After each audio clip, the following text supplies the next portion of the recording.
My son's wife sent me a text message thanking me for everything I had done. She wrote that they were grateful for my help, but Jake wanted Christmas to be just for family. I read those words twice, feeling the cold weight of their meaning. I replied that I understood completely. I also mentioned that I had noticed her expensive vacation post and the luxurious gift she had bought for herself. The following week, I called a family meeting and brought every single receipt with me. The truth about who actually valued family hit them like a wrecking ball. Before I continue this story, let me know where you are watching from in the comments below.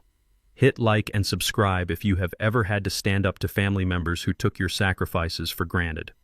My name is Xavier. I am 69 years old. I was sitting in my leather armchair, the one I bought after securing my first major construction contract in Atlanta, when my phone buzzed. It was a message from Madison, my daughter-in-law. The screen illuminated the dim living room, and I read her words with a stillness that only comes from years of hardened discipline. She typed that they were so thankful for my financial support this year. However, she claimed Jake felt that this Christmas needed to be an intimate gathering. Just for family, she typed. I stared at that specific phrase. I am the man who gave Jake his life. I am the man who built a construction empire from the dirt of the Atlanta streets so my son would never know the hunger I knew. Yet to Madison, a white woman who loved the aesthetic of our family wealth but despised the source of it, I was not family. I was merely a financial institution. I did not call them. I did not yell or demand an explanation. I sat in the quiet of my home and let the cold realization wash over me.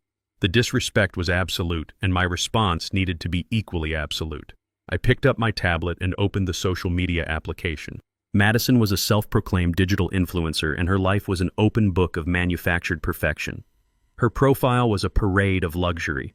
The most recent photos showed her and my son posing in the snow at an exclusive ski resort in Aspen, Colorado.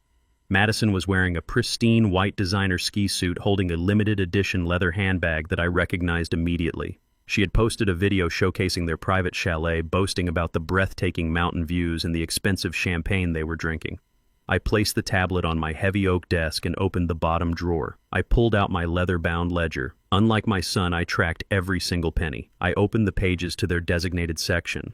My eyes scanned the meticulous columns of numbers. I was paying $3,000 every single month for the lease on their luxury townhouse in Buckhead.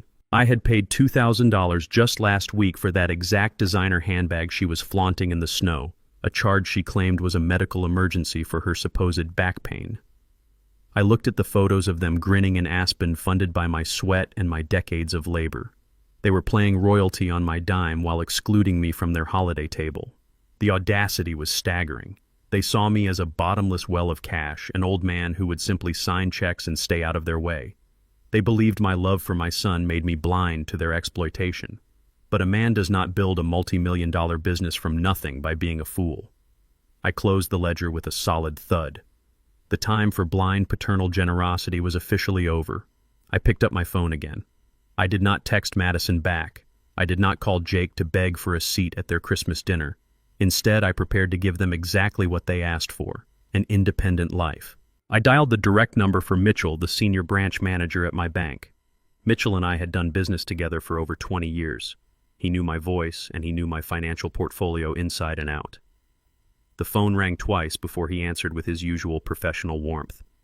"Good morning," Xavier, Mitchell said. "What can I do for you today?" I did not exchange pleasantries. I spoke with the firm, unyielding tone I used when a contractor tried to cheat me on a building site. "Mitchell, I need you to execute some immediate changes to my accounts," I instructed. "I need you to cancel the recurring wire transfer of $3,000 that goes out on the 1st of every month to the Buckhead Property Management Company. Cancel it permanently." Mitchell paused for a fraction of a second. I could hear the sound of his keyboard clicking. "Consider it done, Xavier. Is there anything else?" "Yes," I continued, my voice entirely devoid of emotion. "I have 2 supplementary credit cards attached to my primary Platinum account. One is under the name Jake and the other is under Madison. I need you to lock both of those cards immediately. Do not lower the limit. Freeze them completely. No further transactions are to be authorized under any circumstances." Mitchell cleared his throat. "Xavier, locking those cards will immediately decline any pending or new charges. If they are traveling or relying on those funds, they will be cut off instantly. Are you absolutely certain you want to proceed with a total freeze?" I looked at the tablet screen where Madison video was still looping, showing her toasting to her perfect life. "I am absolutely certain, Mitchell," I stated. "I want those cards frozen right this second. They are no longer authorized to access my funds." Mitchell did not ask any more questions. He understood that my decisions were final. The keyboard clicked rapidly for another 30 seconds. "All right," Xavier Mitchell confirmed. "The recurring housing transfer has been permanently revoked. Both supplementary credit cards have been successfully frozen. The changes are active right now." I thanked Mitchell and ended the call. The silence in my house felt different now. It was no longer the silence of an abandoned father. It was the silence of a general who had just cut off the enemy supply lines. I sat back in my armchair and poured myself a glass of water. I felt no guilt. I felt no remorse. I had spent 34 years shielding my son from the harsh realities of the world. By doing so, I had inadvertently created a weak man who allowed an arrogant woman to disrespect his own father. I was finally correcting my mistake. I did not have to wait long to see the results of my silent adjustment. Less than 20 minutes after I finished my conversation with Mitchell, my phone vibrated on the desk. It was not a call from my son or a text from his wife. It was an automated security alert from my banking application. The screen lit up with a bright red notification banner. I picked up the device and read the alert. Transaction declined. A payment attempt of $4,500 had just been rejected on the supplementary card, ending in 4821. That was Madison card. The location of the declined transaction was the front reception desk of the luxury ski resort in Aspen. They were trying to check out or pay for their lavish mountain activities, fully expecting my money to cover their indulgence. The reality of their situation had just crashed into their perfect vacation. Their financial lifeline had been severed abruptly and without warning. They were stranded in one of the most expensive cities in the country, surrounded by wealthy friends holding a piece of useless plastic. I placed the phone back on the desk and watched the screen fade to black. The real Christmas festivities were just beginning. My phone rang exactly 3 minutes after the banking alert illuminated my screen. The caller identification displayed my son's name flashing brightly in the dim light of my study. I let it ring 4 times before I finally answered, pressing the phone to my ear with absolute stillness. "Dad, what is going on with the cards?" Jake shouted the moment the line connected. His voice was a pathetic mix of unwarranted anger and rising panic. "Madison just tried to settle our tab for the ski rentals and the concierge told her the card was declined. Do you have any idea how embarrassing that is? Her friends are standing right next to us. They actually had to pay for our drinks. Fix this immediately. The bank must have made a mistake." I listened to his heavy, frantic breathing, picturing him standing in the lobby of an upscale Aspen lodge wearing designer clothes I paid for, surrounded by people he desperately wanted to impress. He was a grown man throwing a public tantrum because his allowance had been temporarily suspended. He did not ask how I was doing. He did not apologize for his wife's disrespectful message. His only concern was the preservation of his fragile, funded ego in front of a wealthy audience. "There is no mistake, Jake," I said, keeping my voice dangerously level and devoid of any parental warmth. The bank followed my exact instructions. I locked the cards. The line went dead silent for a moment before he sputtered, completely losing his carefully crafted composure. "You locked them? Why would you do that? We are on vacation. We need to pay for the hotel, the flights back, the dinners." I leaned forward in my heavy leather chair, staring at the framed photograph sitting on the corner of my desk. It was an old, faded picture of me standing covered in drywall dust and sweat in front of my very first construction project in the west side of Atlanta. I built this company with bleeding hands and an aching back. I hauled bricks and poured concrete in the scorching Georgia heat while living in a one-bedroom apartment with a leaky roof. I fought for every single dollar I ever earned so my family would never have to experience the brutal indignity of poverty. I gave you a life of absolute privilege, Jake. But that privilege has made you soft. You allowed your wife to send me a text message stating that Christmas was only for family, effectively uninviting the man who literally puts the roof over your head. You want to be the man of your house. You want to prioritize your own family. I respect that. But a real family man pays his own bills. A real family man does not rely on his elderly father to fund a luxury vacation in Aspen while blatantly disrespecting him behind his back. "Dad, you cannot do this to us," Jake pleaded, his voice cracking into a humiliating, desperate whine. Madison is furious. Her friends are looking at us like we are frauds. We do not have the cash to cover this trip. Please just unlock the card for today. We can talk about this like adults when we get back to Atlanta. You are a 34-year-old man, I replied coldly, feeling no pity for the coward on the other end of the line. It is time you figure out how to survive without my wallet. Tell your wife the Bank of Xavier is permanently closed. Welcome to the real world, son. Dad, wait. Do not hang up on me, Jake yelled, panic entirely consuming his words as the reality of his situation set in. But I did not wait. I pulled the phone away from my ear and tapped the red button, cutting off his desperate cries. I placed the device face down on the desk, ensuring I would not be disturbed by his inevitable follow-up calls. My heart beat with a steady, calm rhythm. There was a time when hearing my son in distress would have sent me rushing to his rescue. I would have moved mountains and written blank checks to ensure he never felt an ounce of discomfort. But the blindfold had been completely ripped off. I was no longer dealing with a helpless child who needed his father's guidance. I was dealing with a parasite who had grown entirely too comfortable feeding off my life's work. I turned my attention to my desktop computer. If I was going to cut the financial cord, I needed to ensure every single knot was untied and permanently severed. I opened my personal email inbox and began filtering through years of neglected financial reports. For the past decade, I had focused entirely on the macro-level operations of my construction firm, leaving my personal accounts on a comfortable autopilot. I trusted the system.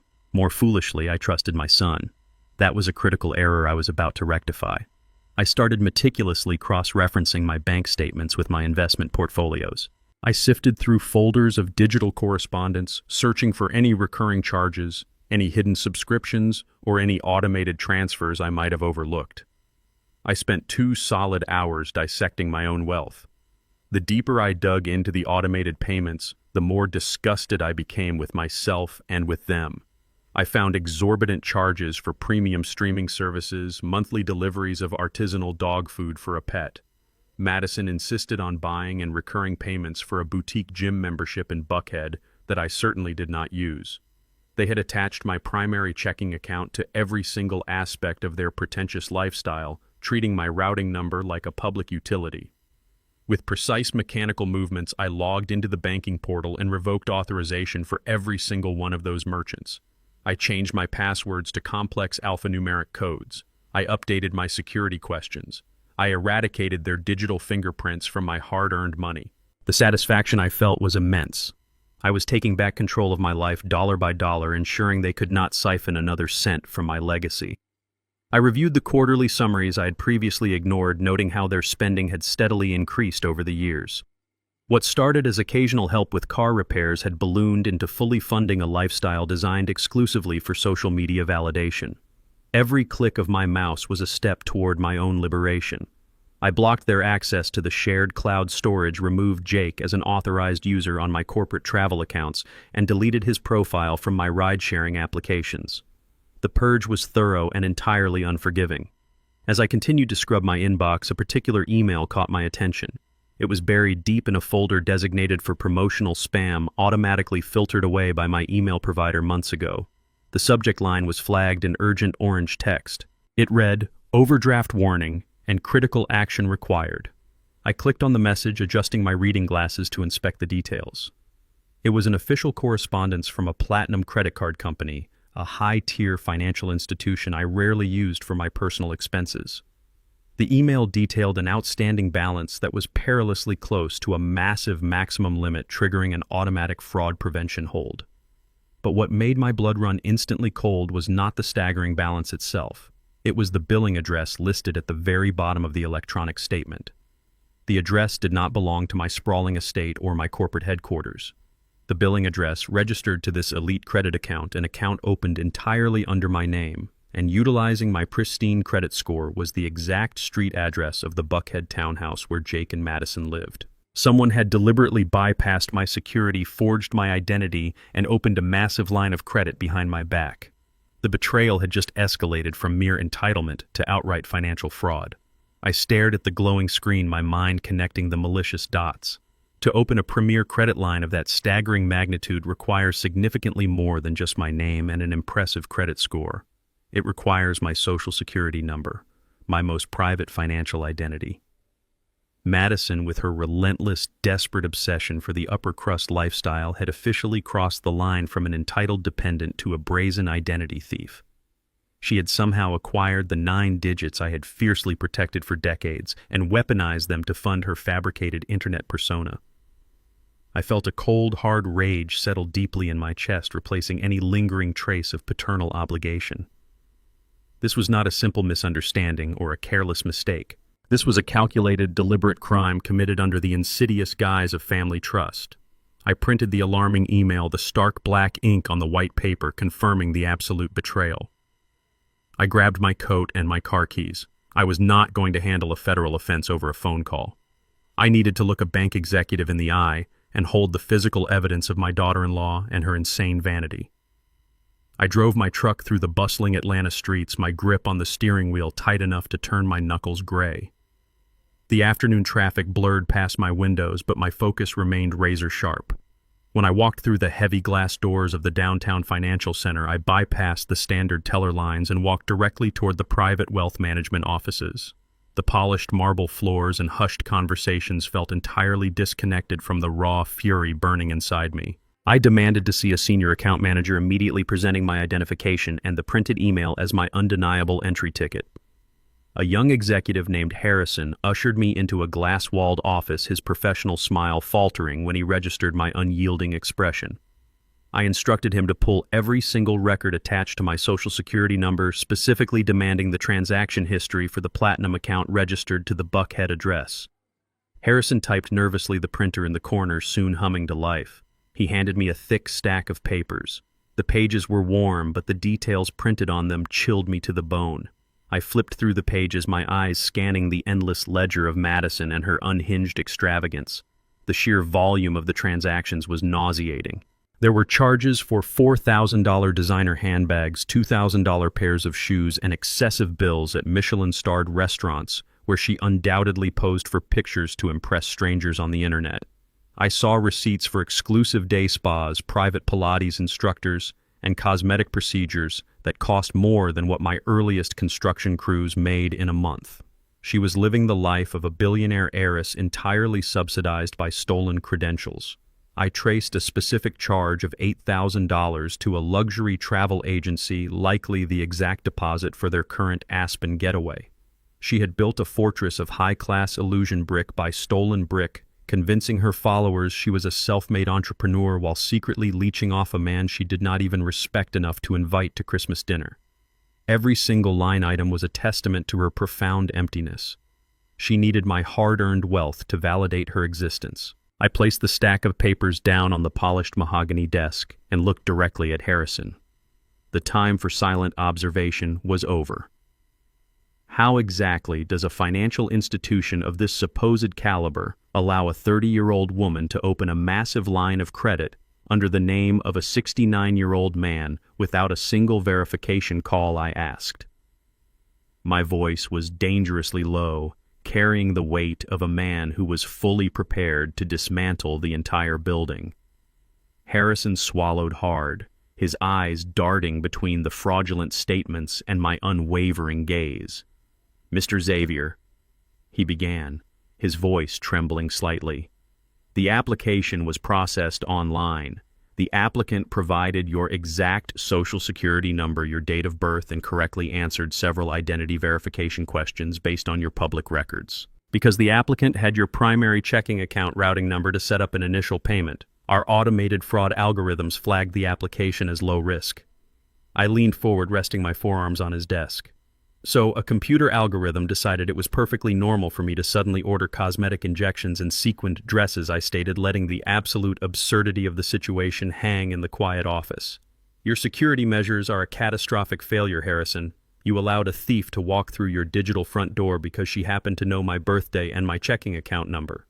"I am deeply sorry, sir," Harrison stammered, his professional demeanor entirely evaporating under my scrutiny. "We will immediately launch a formal fraud investigation. We can issue chargebacks and begin the process of clearing these unauthorized debts from your credit profile." "You will do much more than that," I commanded, standing up to assert my full authority over the room. "I want a total, impenetrable lockdown on my entire financial ecosystem. You will freeze this fraudulent Platinum card, but you will not stop there. I want every single checking account, savings account, and investment portfolio associated with my Social Security number completely frozen. I want my business accounts segregated and placed under maximum security protocols requiring dual physical signatures for any outgoing wire transfers. No one, and I mean absolutely no one, accesses a single dime of my money without me standing physically in this office to authorize it. Harrison nodded frantically, his fingers flying across his keyboard as he rushed to execute my strict directives. Yes, sir. I am applying the global security freeze right now. All your personal and business profiles are being locked down. No digital transfers, no ATM withdrawals, and no external credit inquiries will be permitted. I stood there watching him work, ensuring every digital door was heavily padlocked. The fake high-class facade Madison had so meticulously constructed on social media was about to collapse spectacularly. Without my stolen credit to fund her designer lifestyle, she would be exposed for exactly what she was, a fraud. A hollow shell draped in unpaid luxury. I felt a profound sense of clarity. I was no longer merely a disappointed father. I was a man actively dismantling a criminal enterprise operating inside my own family. Let me know when the global freeze is confirmed, I told him, refusing to break eye contact. Harrison stared at his computer monitor, the frantic clicking of his keyboard suddenly stopping. The color drained completely from his face, leaving him looking unusually pale against the stark office lighting. He adjusted his glasses and leaned closer to the screen, his brow furrowing in deep confusion. "Mr. Xavier?" he murmured, his voice dropping to a hesitant whisper. "While applying the global security freeze across your real estate portfolio, the system just flagged a major anomaly." What kind of anomaly? I demanded, my patience already exhausted. Harrison swallowed audibly before looking back up at me. According to our internal registry, a secondary mortgage was officially approved and dispersed just last week. It was taken out against the primary commercial property that houses your construction firm headquarters. The loan amount is for $200,000, and the funds were already wired to an external account. I felt the floor beneath my feet tilt. A $200,000 mortgage on a commercial property that I had paid off in full over 15 years ago. A massive legally binding loan that I had absolutely zero knowledge of. My mind raced, piecing together the horrifying reality of the situation. Madison had stolen my credit card, but she did not possess the specific commercial real estate documents needed for a commercial loan. There was only one person who had unrestricted access to my private office files: my own son. I instructed Harrison to print the entire mortgage agreement immediately. The printer hummed again, delivering a stack of documents that felt heavier than concrete. I snatched the papers from the tray before the young executive could even reach them. I flipped straight to the final page, my eyes locking onto the authorization section. There, sitting starkly on the dotted line, was my name. But it was not my signature. The strokes were jagged, hesitant, and entirely lacking the swift, commanding fluidity I had developed over 40 years of signing multi-million-dollar contracts. It was a clumsy, desperate forgery. The loops of the letters were slightly slanted, mirroring the exact penmanship of a boy I had taught to write at my own kitchen table 3 decades ago. My own son had sat down, forged his father's name on a legal commercial document, and stolen $200,000 against the very company that had funded his entire existence. The betrayal struck me not with sadness, but with an absolute icy clarity. I folded the documents, tucked them into my coat, and walked out of the bank without another word. I drove straight to the downtown law offices of Mr. Bradley, my longtime corporate attorney. Bradley was a seasoned veteran of financial law, a man who handled hostile takeovers and corporate espionage with a calm, lethal precision. I bypassed his receptionist and walked directly into his spacious office, dropping the forged mortgage agreement and the stack of fraudulent credit card statements onto his pristine glass desk. Bradley adjusted his spectacles, his eyes scanning the documents with the speed of a predator assessing its prey. When he reached the final page of the loan agreement, he looked up, his expression hardening. "Xavier," he began, his voice dropping an octave, "this is no longer a matter of irresponsible spending or family entitlement. This is a severe criminal offense. Your son has committed wire fraud and federal bank fraud. The moment he transferred that $200,000 across state lines, he invited the federal government into his life." Bradley leaned back in his leather chair, tapping a heavy gold pen against his desk. "If we report this to the authorities right now, Jake is facing a minimum of 10 to 15 years in federal prison. And your daughter-in-law, with this massive identity theft scheme, will be right in the cell next to him. This is a federal crime syndicate operating inside your own family." I stood by the floor-to-ceiling window looking out over the Atlanta skyline. I had built buildings that shaped this city, but I had failed to build character in my own flesh and blood. I felt a profound disgust. They had crossed a boundary from which there was absolutely no return. They viewed my legacy as a piggy bank they could smash open whenever they pleased. I turned back to Bradley, feeling the weight of the moment. The air in the room felt heavy, charged with the impending destruction of my only son. It was a devastating realization that my own blood had chosen greed over loyalty, transforming our relationship into a legal battleground. He had traded his birthright for a quick payout, and in doing so, he had become nothing more than a common criminal in my eyes. Bradley immediately reached for his phone, preparing to draft a formal complaint to the Federal Bureau of Investigation and the local district attorney. I raised my hand, signaling him to stop. "Put the phone down, Bradley," I commanded. "Do not file anything just yet." Bradley frowned, his hand hovering over the receiver. "Xavier, we have to move quickly. If we do not report this immediately, you could be held liable for the debt. We have to freeze the funds and alert the authorities before they manage to launder the $200,000. I shook my head, my mind working 10 steps ahead of his legal protocols. If we strike now, we only catch Jake and Madison. But a loan of this magnitude secured against a premium commercial property requires more than just a forged signature on a piece of paper. It requires a notarized approval. It requires an appraisal. It requires someone on the inside or a compliant third party to rubber stamp the fraudulent application. Jake is a coward, and Madison is an arrogant fool, but neither of them possesses the logistical intelligence to bypass commercial lending protocols entirely on their own. They had help. Someone else facilitated this transaction.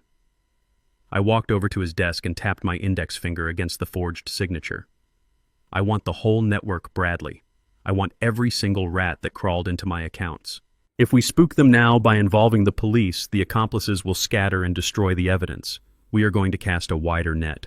I want you to launch a quiet private investigation into the routing numbers where that $200,000 was dispersed. Track every penny. Find out exactly who notarized this document and who approved the property valuation without my physical presence. I want to know who they are working with and how deep this corruption goes." Bradley slowly lowered the phone, a grim smile forming on his face. "You want to build an inescapable trap," he stated, understanding my strategy perfectly. "Exactly," I replied. "I want to gather so much irrefutable evidence that when the hammer finally drops, not a single one of them can plea bargain their way out of a maximum sentence. They thought they could outsmart an old man. I am going to let them think they succeeded right up until the moment the federal agents kick down their front door. Prepare the trap, Bradley. Leave no stone unturned and ensure complete confidentiality until I give the order. I refuse to let them slip through any legal loopholes. I want their accomplices, their enablers, and every single person who thought they could steal from me brought to justice simultaneously. We will build a fortress of evidence so solid that it will crush their fake reality into dust." I left Bradley's office with a renewed sense of purpose. The initial grief of betrayal had been entirely replaced by the cold, calculating focus of a man protecting his empire. I navigated the evening Atlanta traffic, mentally preparing myself for the inevitable confrontation. When I turned into the long, winding driveway of my estate, the headlights of my truck illuminated a familiar vehicle parked aggressively near my front steps.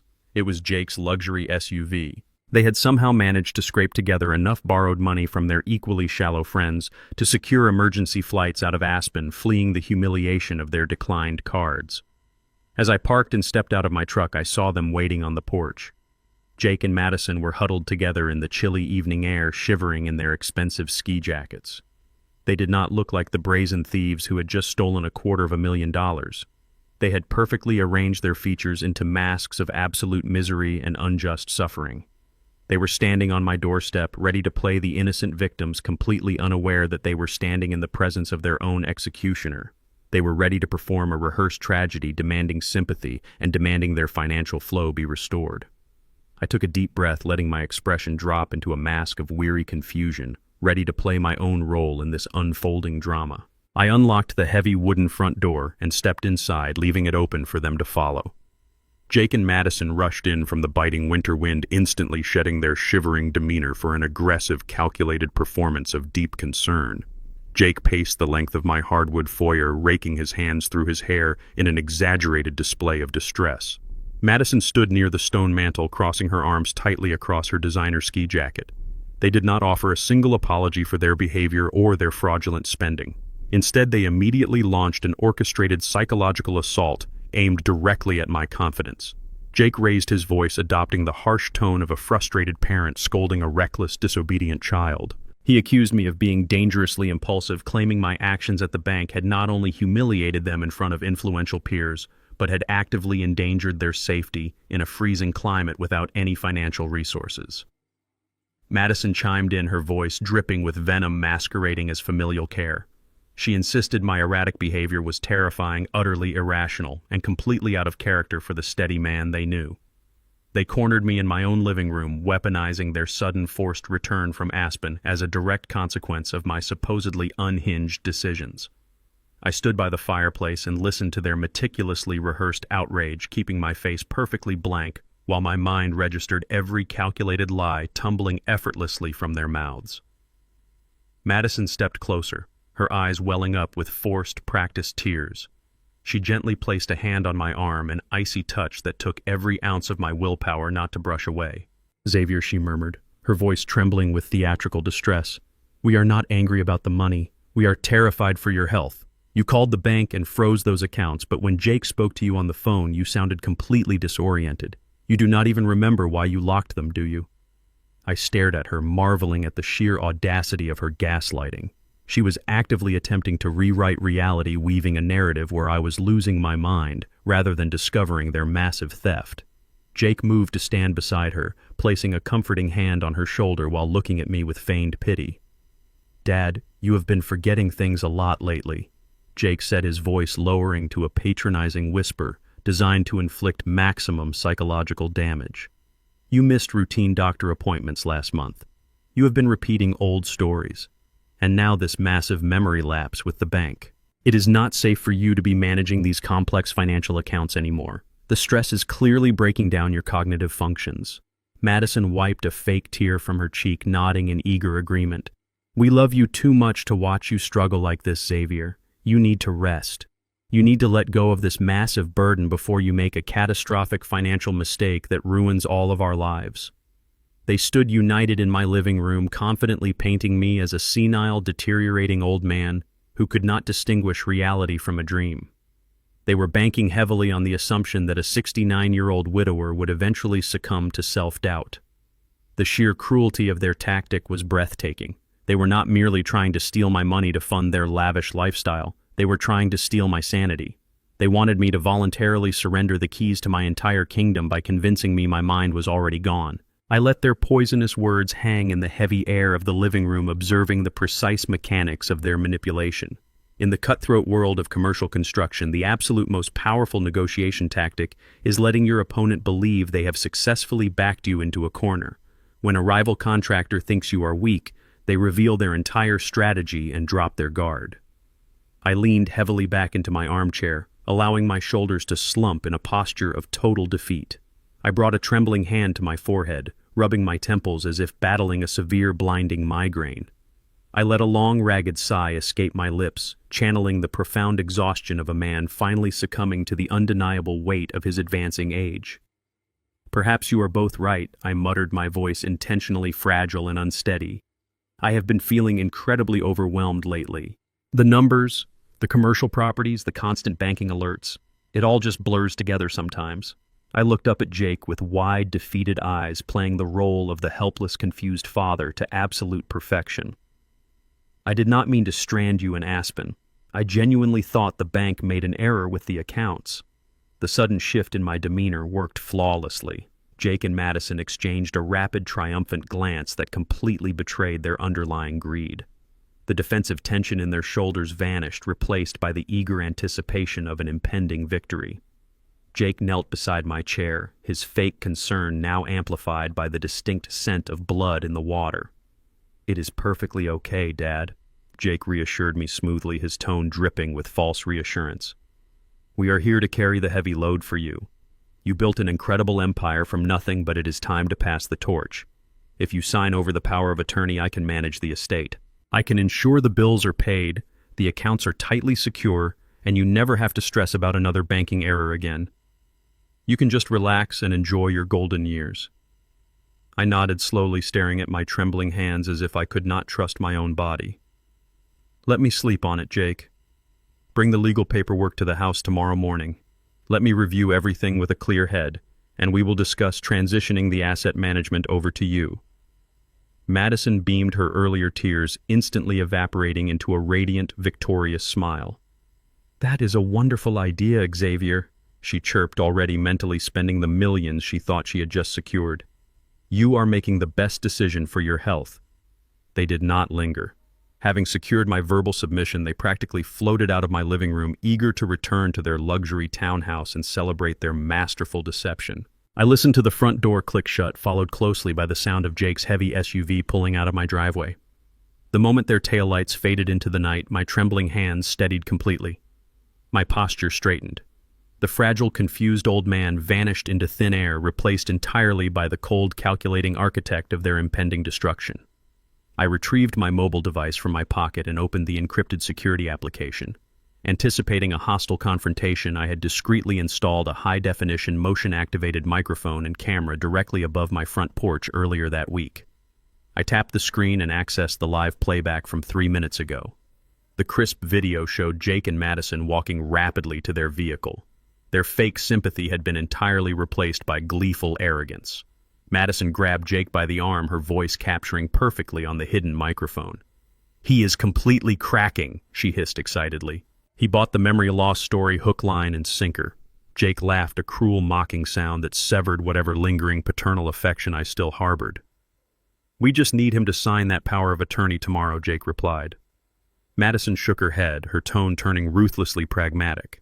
"No, we need an absolute insurance policy. Call Dr. Evans first thing in the morning.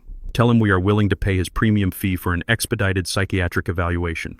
We get a certified medical file declaring your father mentally incompetent, and we can force him into that assisted living facility before Christmas. Once he is permanently institutionalized, the entire estate belongs to us." I locked my phone, my blood running like ice water. They did not just want to rob me, they were actively plotting to strip away my basic human rights and lock me in a cage. I sat in the darkness of my home, the audio from the porch camera echoing endlessly in my mind. The sheer malice of their plan settled over me like a heavy, suffocating winter frost. They did not just want to rob me to cover their reckless debts and fund their shallow internet lifestyle. They were actively conspiring to strip away my basic human rights. They intended to declare me legally incompetent and lock me away in a facility where my voice, my freedom, and my dignity would no longer matter. To think that a black man who fought his way up from the grueling, unforgiving streets of Atlanta, building a legitimate construction empire with his bare hands, would be reduced to a silent prisoner by his own flesh and blood. My own son wanted to erase my autonomy to legalize a stolen $200,000 and claim the rest of my life's work. The pain of paternal disappointment vanished, completely replaced by a cold, calculating, and absolute fury. A man who builds skyscrapers does not surrender his autonomy to a coward. They believed I was a vulnerable, deteriorating old man. I would let them hold on to that fatal delusion a little longer. First thing the next morning, I bypassed my usual routine and drove directly to Bradley's downtown law office. I placed my phone on his desk and played the security footage for him. His professional composure cracked his jaw, tightening with visible disgust as he listened to Madison and Jake plot my institutionalization. Bradley wasted zero time. He understood that we were racing against a ticking clock. Within the hour, he had leveraged his extensive legal network to arrange 3 emergency, independent cognitive and psychiatric evaluations at Atlanta's most prestigious medical institutions. I spent the next 2 days undergoing grueling, exhaustive mental assessments at Emory University Hospital, Piedmont Healthcare, and Grady Memorial. I sat across from top-tier neurologists and clinical psychiatrists, answering complex memory questions, solving advanced spatial reasoning puzzles, and undergoing rigorous psychological profiling. I detailed my business operations, the exact figures of my commercial portfolios, and the precise timeline of my son's fraudulent activities to prove my absolute grip on reality. I held nothing back from the specialists. They did not just test for early-onset dementia or Alzheimer's disease. They tested my executive functioning, my financial literacy, and my emotional stability under extreme stress. The results were unanimous, swift, and delivered with profound professional respect. Every single doctor concluded that my cognitive faculties were not just intact, but exceptionally sharp. I possessed the mental acuity of a man 20 years my junior, fully capable of managing a massive corporate enterprise without a shred of assistance. Bradley had all 3 certified medical reports formally notarized and legally sealed in a secure vault at his firm. These pristine certificates of mental competence were my impenetrable armor. If Jake and Madison attempted to drag me into a courtroom or bring state officials to my doorstep to present me as a senile, confused burden, these documents would instantly annihilate their entire narrative. They were completely unaware that while they were plotting in the shadows to declare me legally insane, I was quietly building an indestructible fortress of medical evidence that would ultimately destroy their fraudulent claims. But protecting myself from their immediate threat was only half the battle. I needed to understand exactly how they planned to execute this medical fraud and who was facilitating it.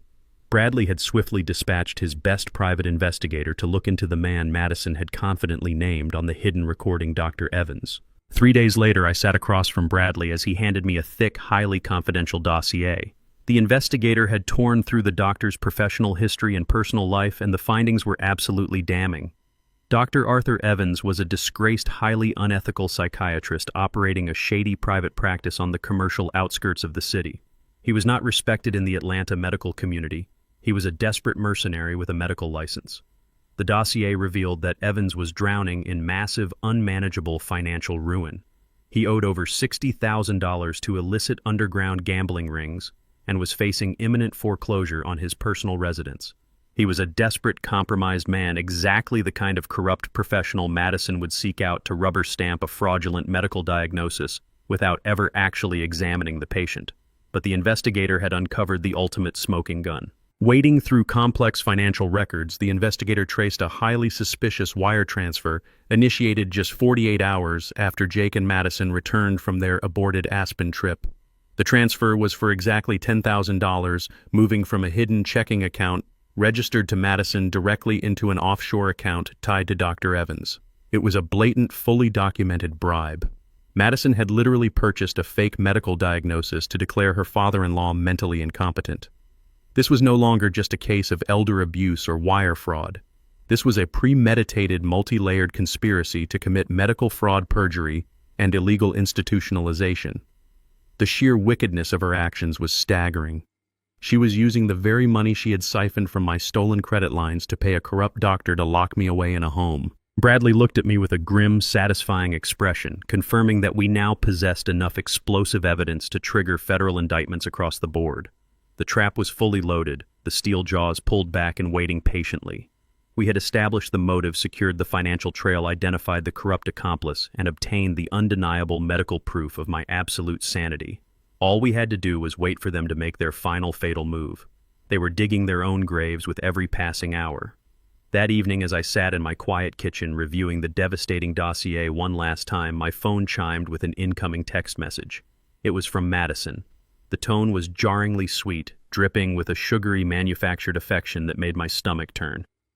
She wrote that she and Jake had been thinking deeply about my health and wanted to make things right between us. She cordially invited me to an exclusive early Christmas dinner at their Buckhead townhouse that upcoming Saturday. She even mentioned that her parents would be flying into Atlanta to join us, framing it as an intimate, supportive family gathering meant to heal our recent rift. I stared at the glowing screen, recognizing the setup immediately. This was the ambush. They needed me in their territory, surrounded by their allies, to spring whatever trap they had finalized with Dr. Evans and the forged legal documents. They wanted to corner me with her arrogant parents, serving as additional witnesses to my supposed mental decline. I typed a brief, appreciative reply, accepting the invitation without a single hesitation. I would gladly walk directly into the lion's den, armed with the silent knowledge that I was about to burn their entire kingdom to the ground. I drove my heavy work truck up to the pristine Buckhead townhouse, a luxurious property I had fully funded for the past 3 years. The crisp winter air bit at my face as I walked up the manicured stone pathway.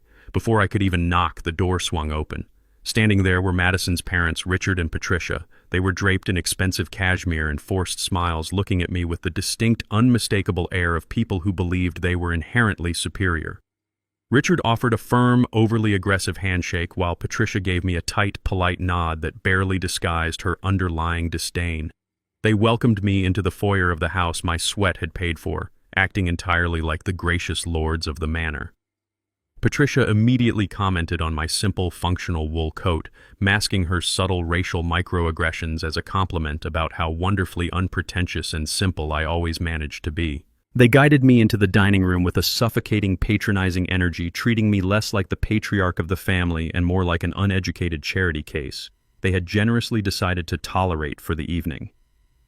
I absorbed every insult with practiced grace, knowing I held the power to destroy their entire reality. We sat down at the massive mahogany dining table, which I also clearly remembered writing the check for. The spread was an extravagant display of catered gourmet dishes featuring roasted lamb and imported cheeses, a stark contrast to the absolute financial crisis Jake and Madison were secretly navigating behind the scenes. Throughout the first course, Richard and Patricia completely dominated the conversation. They spoke loudly and obnoxiously about their recent country club events, their luxury vehicle upgrades, and their extensive stock portfolios. It was a relentless parade of upper-middle-class boasting designed specifically to make me feel small and insignificant. I ate my meal in deliberate silence, projecting the precise image of a tired, deteriorating old man losing his grip on reality. As Patricia poured another round of expensive imported wine, Richard leaned forward, his face flushed with arrogant pride and alcohol.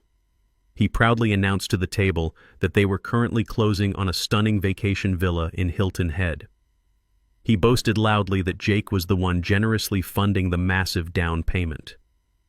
According to Richard, Jake had recently secured a massive commercial construction project, a monumental business win that supposedly yielded a massive immediate financial payout.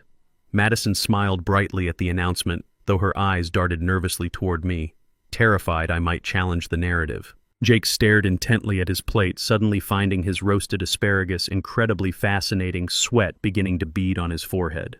The sheer audacity of their coordinated lie was breathtaking. Jake had not worked a single day on any of my commercial sites in over 3 years, let alone secured a major independent contract of that magnitude. Under the guise of clumsily dropping my cloth napkin, I reached down and firmly attached a high-definition voice-activated digital recorder directly to the underside of the dining table. I sat back up, dabbing the corners of my mouth, my hidden device now capturing every single word of their reckless, self-incriminating vanity. I watched Richard take a long, satisfied sip of his wine, completely oblivious to the fact that he was actively constructing his own federal indictment with every word he spoke. I set my silver fork down on the porcelain plate and let a look of mild, confused curiosity wash over my face. A massive commercial project, I repeated slowly, letting my voice waver just enough to sound fragile and slightly disoriented. I am incredibly proud of you, son. Commercial zoning in the greater Atlanta area is incredibly competitive right now. Which specific district did you secure the municipal permits for? Jake froze completely. The color drained entirely from his face, leaving him looking like a ghost in the warm candlelight. He stammered, gripping his wine glass so tightly I thought the delicate crystal stem might snap in his trembling hands. It is a private development, Dad. Jake mumbled, his voice cracking as he absolutely refused to meet my intense, unwavering gaze.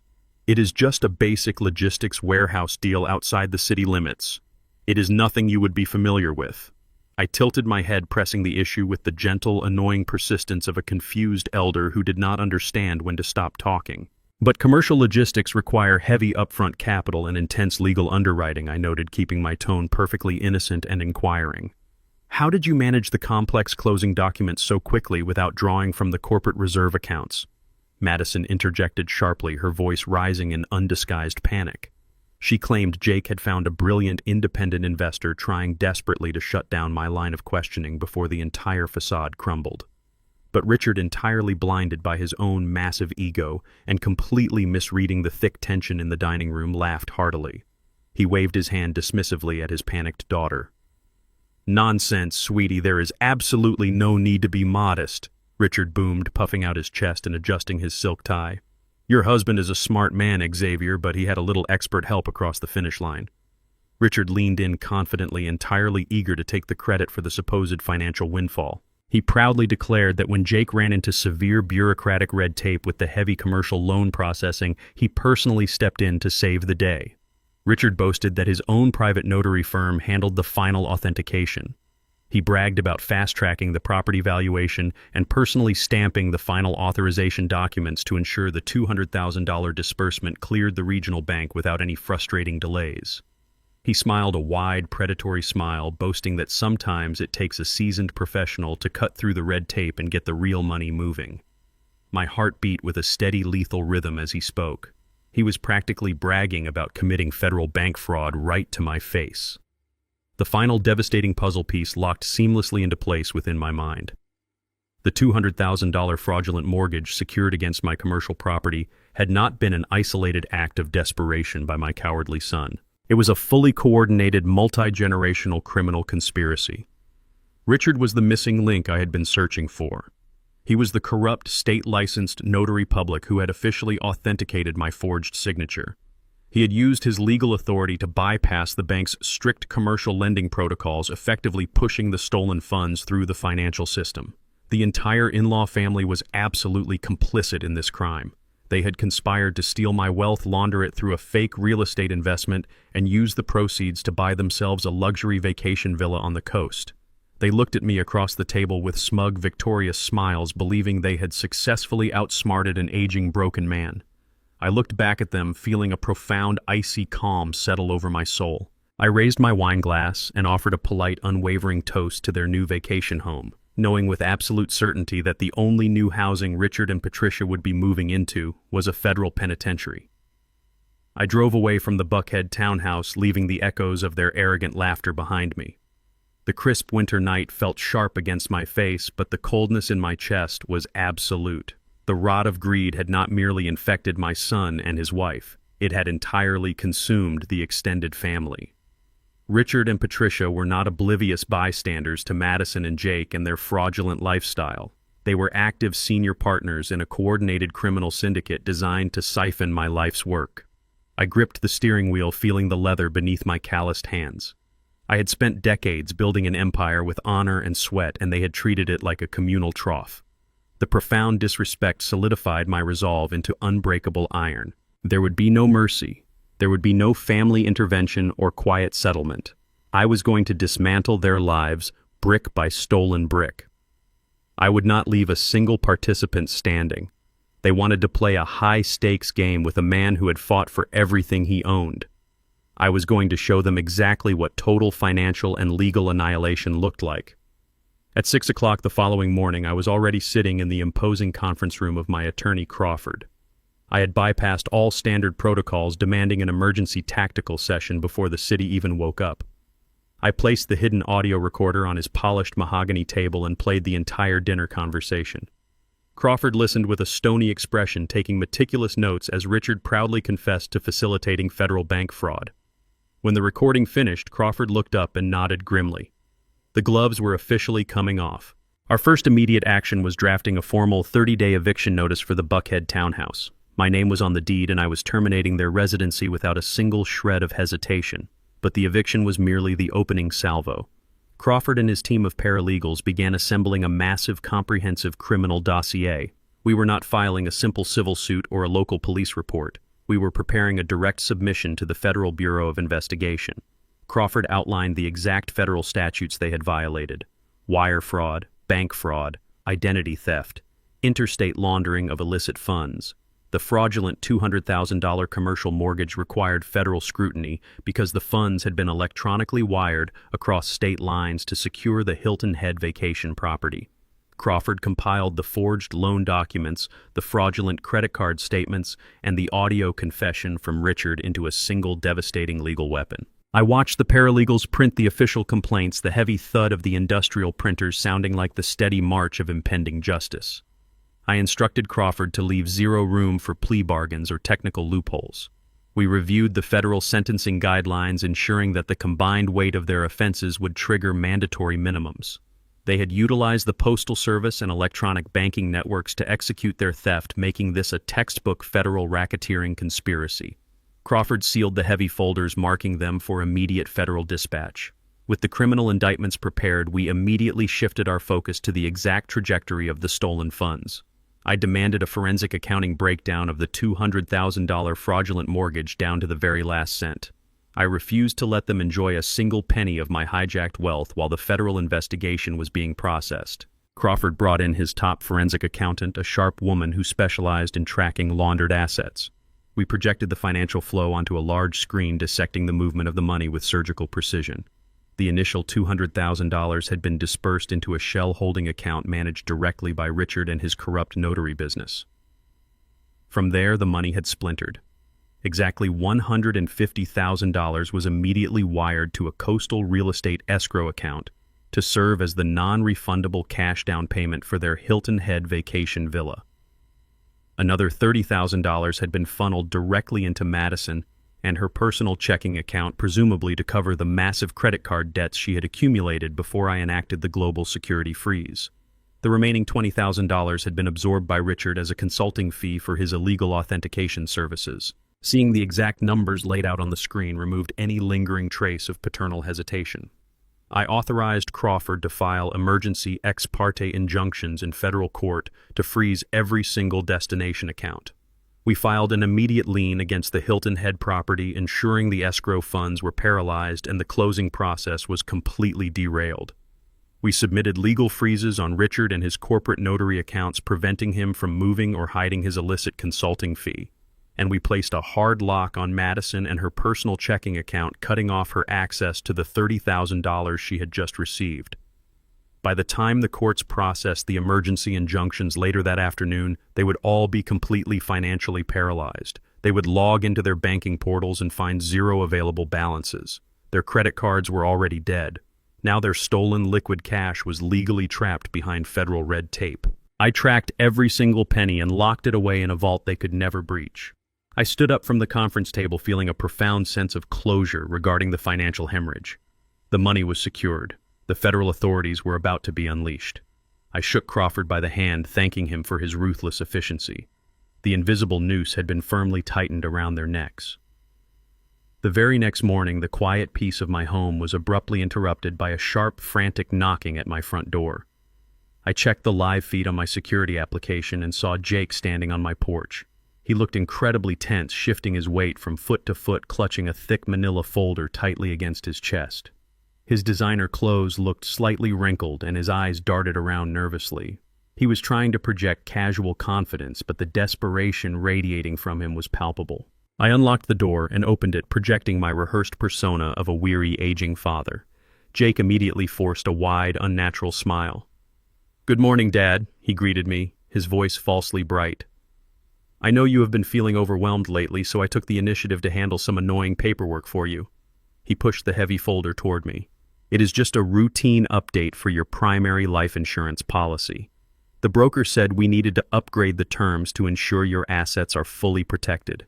He wants you to sign these authorization forms today." I looked down at the documents. Stamped clearly across the top page in bold black ink were the words, "Medical and Financial Power of Attorney." He was standing on my porch, looking me directly in the eye and lying with his very next breath. The final trap had just been delivered directly into my waiting hands.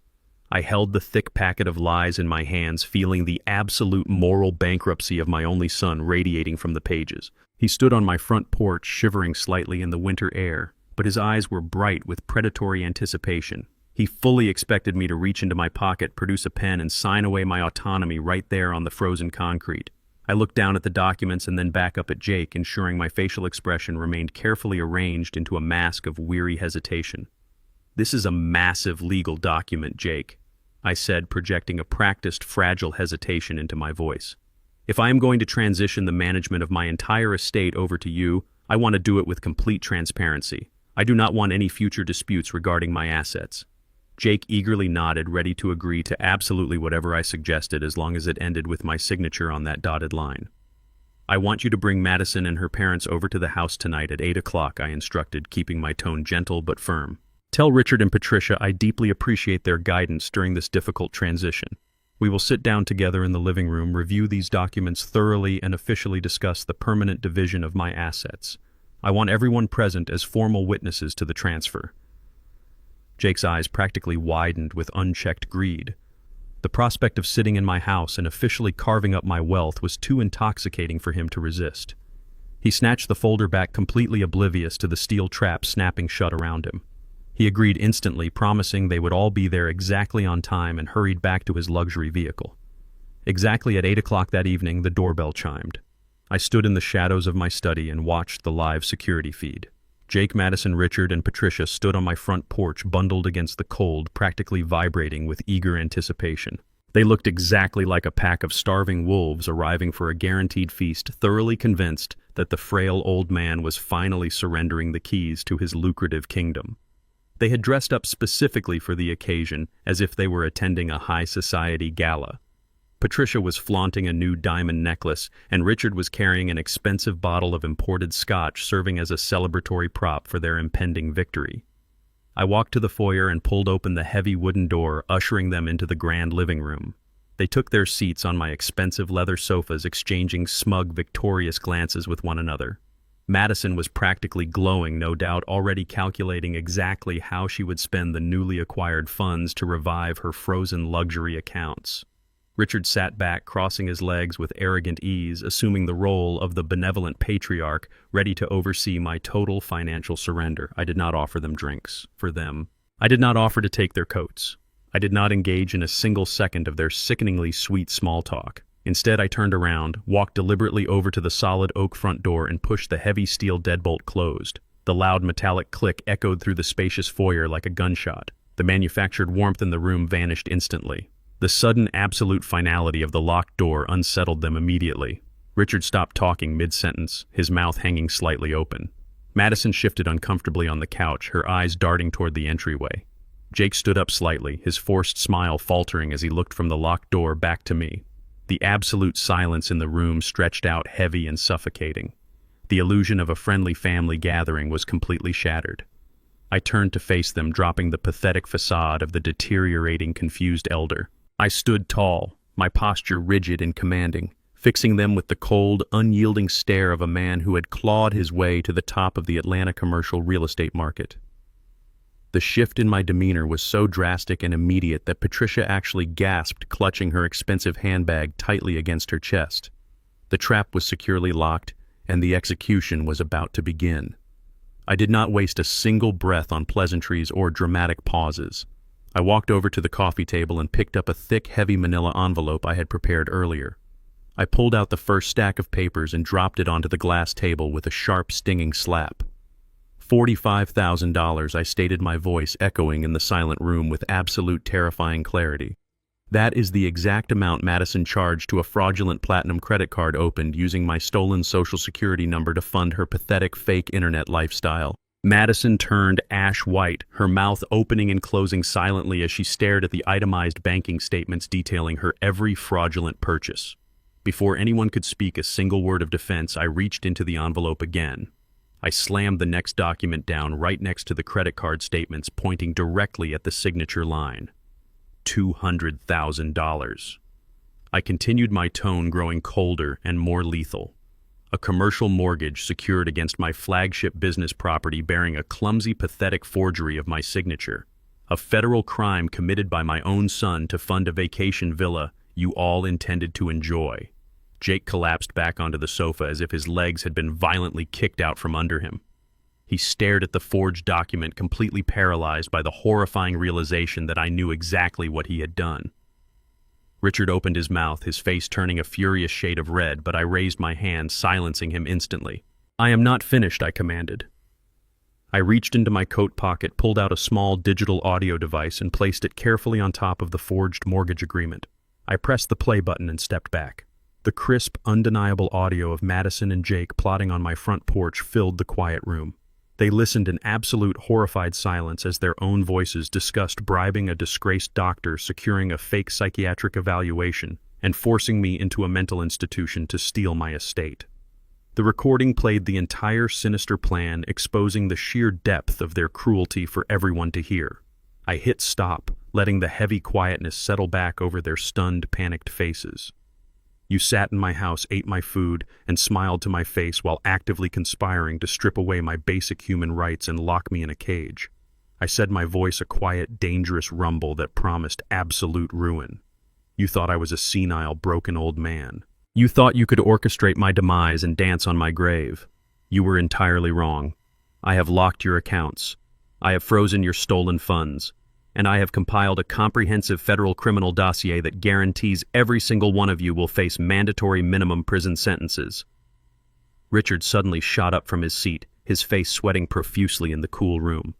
His arrogant, wealthy demeanor was entirely gone, replaced by the frantic desperation of a rat cornered on a sinking ship. He realized the gravity of the federal crimes laid bare on the table, and his survival instinct immediately overrode his familial loyalty. "This is a family dispute," Richard shouted, his voice trembling as he pointed a harsh, accusing finger directly at Jake. "Patricia and I have absolutely nothing to do with this madness. Your son is a criminal, Xavier. We came here in good faith, assuming this was a legitimate legal transition, but we are leaving right now. I will not be dragged into his federal mess." He grabbed Patricia by the arm, forcefully dragging her toward the locked front door, desperate to flee the blast radius of my revenge. "You are not going anywhere, Richard," I said, my voice cutting through his panic like a serrated blade. I reached into the manila envelope one final time and pulled out the specialized forensic accounting report provided by my attorney. I threw the final document onto the glass table, letting the highlighted routing numbers face him directly. "You are not a bystander, Richard," I stated firmly, blocking his path to the exit. "You are the architect. That document traces the exact flow of the stolen funds. It shows the exact moment you illegally notarized my forged signature through your corrupt business, and it proves that $150,000 of that fraudulent loan was wired directly into your personal escrow account to purchase your coastal villa." Richard stared at the highlighted routing numbers, his arrogant posture crumbling into pure, unadulterated panic. The illusion of their sophisticated, tight-knit family shattered into a million jagged pieces right there on my living room floor. He turned violently toward Jake, his face contorted with intense rage. "You lying, manipulative fraud!" Richard bellowed, his voice cracking under the weight of his impending federal indictment. "You assured me those commercial loan documents were fully authorized by your father. You told me you had corporate clearance to execute that mortgage." Patricia stepped back from Jake as if he were carrying a deadly plague, her hands flying to her face in sheer horror. "You dragged us into a federal crime," she shrieked, her earlier polished demeanor entirely replaced by the shrill desperation of a cornered animal. Madison, realizing that the sinking ship was about to drag her down with it, instinctively lunged away from her husband. She pointed a manicured finger directly at Jake's chest, her eyes wide with frantic self-preservation. "This was all his idea," Madison screamed, her voice echoing off the high ceilings. "I did not know anything about a forged signature on a real estate document. He told me the credit cards were a generous holiday gift from you, Xavier. He forced me to make those calls to the doctor." I slowly walked backward and lowered myself into my heavy leather armchair. I crossed my arms over my chest and sat in absolute silence, my face as cold and unyielding as a slab of granite. I watched the brutal, merciless destruction of their fake loyalty unfold before my eyes. It was a spectacular display of human cowardice. When my money was flowing freely into their accounts, they were a united front of arrogance and superiority. The exact second the threat of federal prison entered the room, they turned into ravenous wolves, tearing each other apart for scraps of legal survival. "Do not you dare lie to save yourself, Madison!" Jake roared, his voice cracking with raw panic and ultimate betrayal. "You are the one who maxed out those fraudulent credit cards on designer clothes and luxury spa treatments. You are the one who specifically found that corrupt doctor online and wired him the bribe money from your hidden checking account. I did exactly what you told me to do because you would not stop complaining about not having enough cash to maintain your stupid internet aesthetic."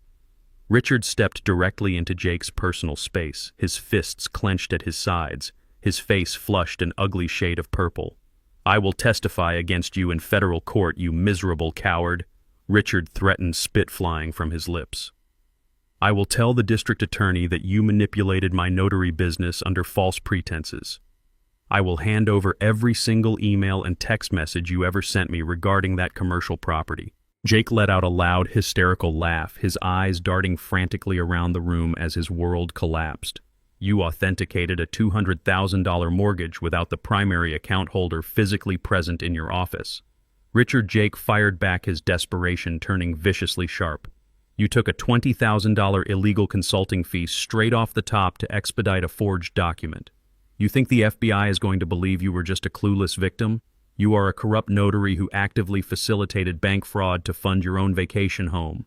Patricia burst into loud, ugly sobs, covering her ears as the horrifying reality of their shared criminality set in. Madison continued to scream over all of them, desperately trying to distance herself from the bribery charge, insisting she was a victim of financial abuse at the hands of her own husband. I sat perfectly still, absorbing every vile accusation they hurled at one another. They were aggressively doing the prosecutor's job for me, verbally confirming every single detail of their massive conspiracy right in front of my hidden recording devices. The chaotic screaming match reached a deafening crescendo, threatening to shatter the windows of my home. I decided they had provided enough free entertainment for one evening. I stood up from my armchair, stepped forward, and slammed my open palm down onto the glass coffee table with a force that made the heavy wood frame shudder. The sharp, explosive sound echoed like a gunshot, instantly silencing their pathetic bickering. Enough, I commanded, my voice booming through the room with the absolute authority of a man who had finally reclaimed his throne. I did not raise my voice to a scream, but the lethal, quiet intensity of my tone froze them all in their tracks. I reached into the inside pocket of my suit jacket and pulled out a crisp, legally binding document bearing the official seal of the Fulton County Housing Authority. I tossed it directly onto Jake's chest. It fluttered down and landed by his shoes. "That is a formal, court-approved eviction notice," I stated, staring directly into the eyes of the man I used to call my son. "The luxury Buckhead townhouse belongs exclusively to my corporate portfolio. You have exactly 7 days to remove your belongings and vacate the premises. If you or your wife are found on that property on the morning of the 8th day, you will be arrested and charged with criminal trespassing." Jake stared at the document on the floor, his mouth hanging open in utter disbelief.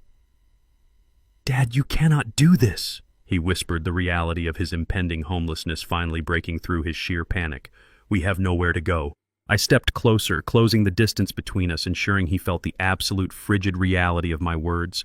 "You are no longer my financial responsibility," I declared, stripping away every ounce of paternal warmth I had ever harbored.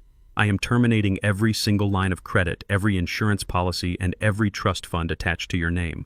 I am formally severing all ties. I built a multi-million-dollar empire with my bare hands to give you a life of absolute comfort, and you repaid my sacrifice by attempting to steal my freedom and lock me in a psychiatric cage. You are a coward, a thief, and a profound disappointment. As of this exact moment, I no longer have a son." The finality of my statement hung heavily in the room. Richard and Patricia remained frozen near the door, completely terrified to make a sudden movement. Madison stared at the floor, realizing her entire source of wealth had just been permanently eradicated. I had effectively dismantled their entire world in less than 10 minutes. The sheer magnitude of his total destruction finally crushed whatever remaining pride Jake possessed. His knees buckled and he collapsed onto the hardwood floor right in front of me.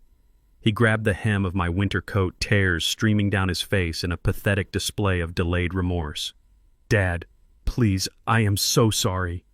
Jake sobbed, his voice a miserable, desperate wail that echoed in the quiet foyer. "I will fix this.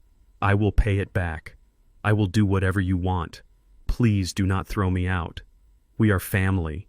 You cannot just erase your own family." I looked down at him, feeling absolutely nothing. No pity, no sadness, just the quiet, profound satisfaction of a man who had successfully excised a malignant tumor from his life. I reached down, grabbed his wrists, and firmly removed his trembling hands from my coat. I took a step back, looking directly at Madison, who was weeping silently in the corner, and then back down to the weeping coward on my floor. "I remember receiving a very specific text message recently," I said, my voice eerily calm and devoid of any mercy. "You wanted to make it very clear who belonged at your holiday table." I looked down at him with eyes as cold as a winter night.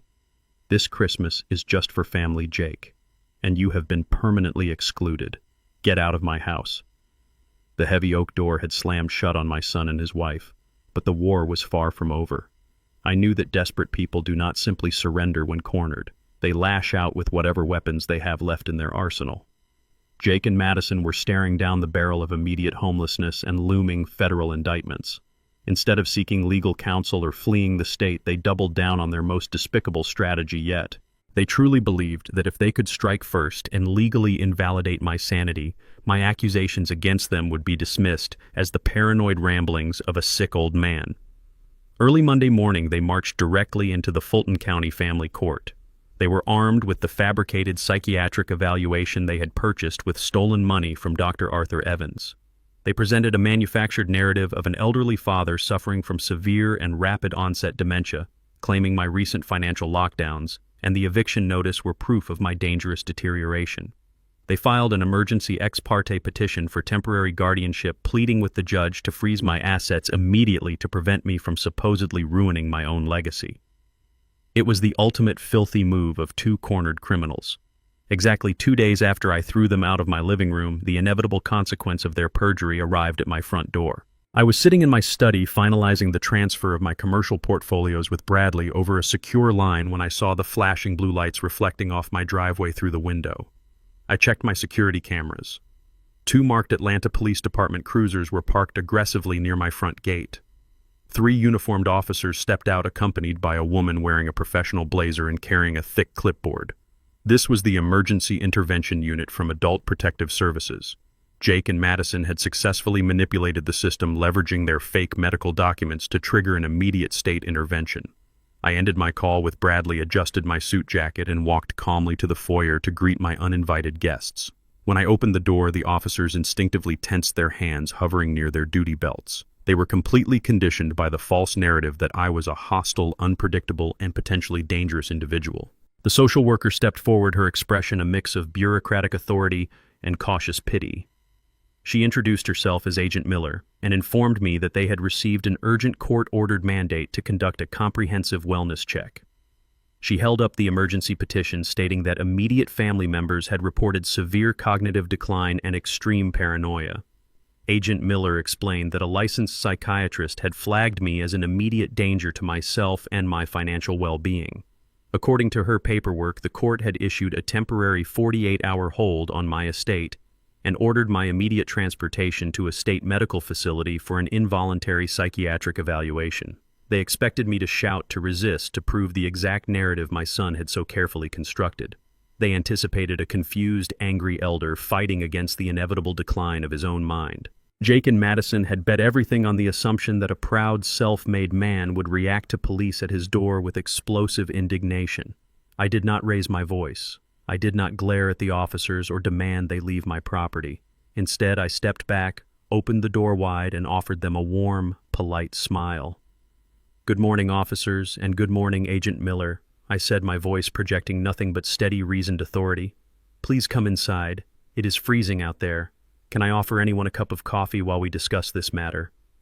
The officers exchanged bewildered glances, the tension immediately draining from their shoulders. They stepped into my pristine, meticulously organized foyer, clearly taken aback by the absolute calm radiating from my presence. I led them into the living room and offered them seats. I sat comfortably in my armchair, crossing my legs and looking directly at Agent Miller. "I understand you are simply doing your job, Ma," I began smoothly. "My son and his wife are currently facing a severe federal investigation for bank fraud and identity theft.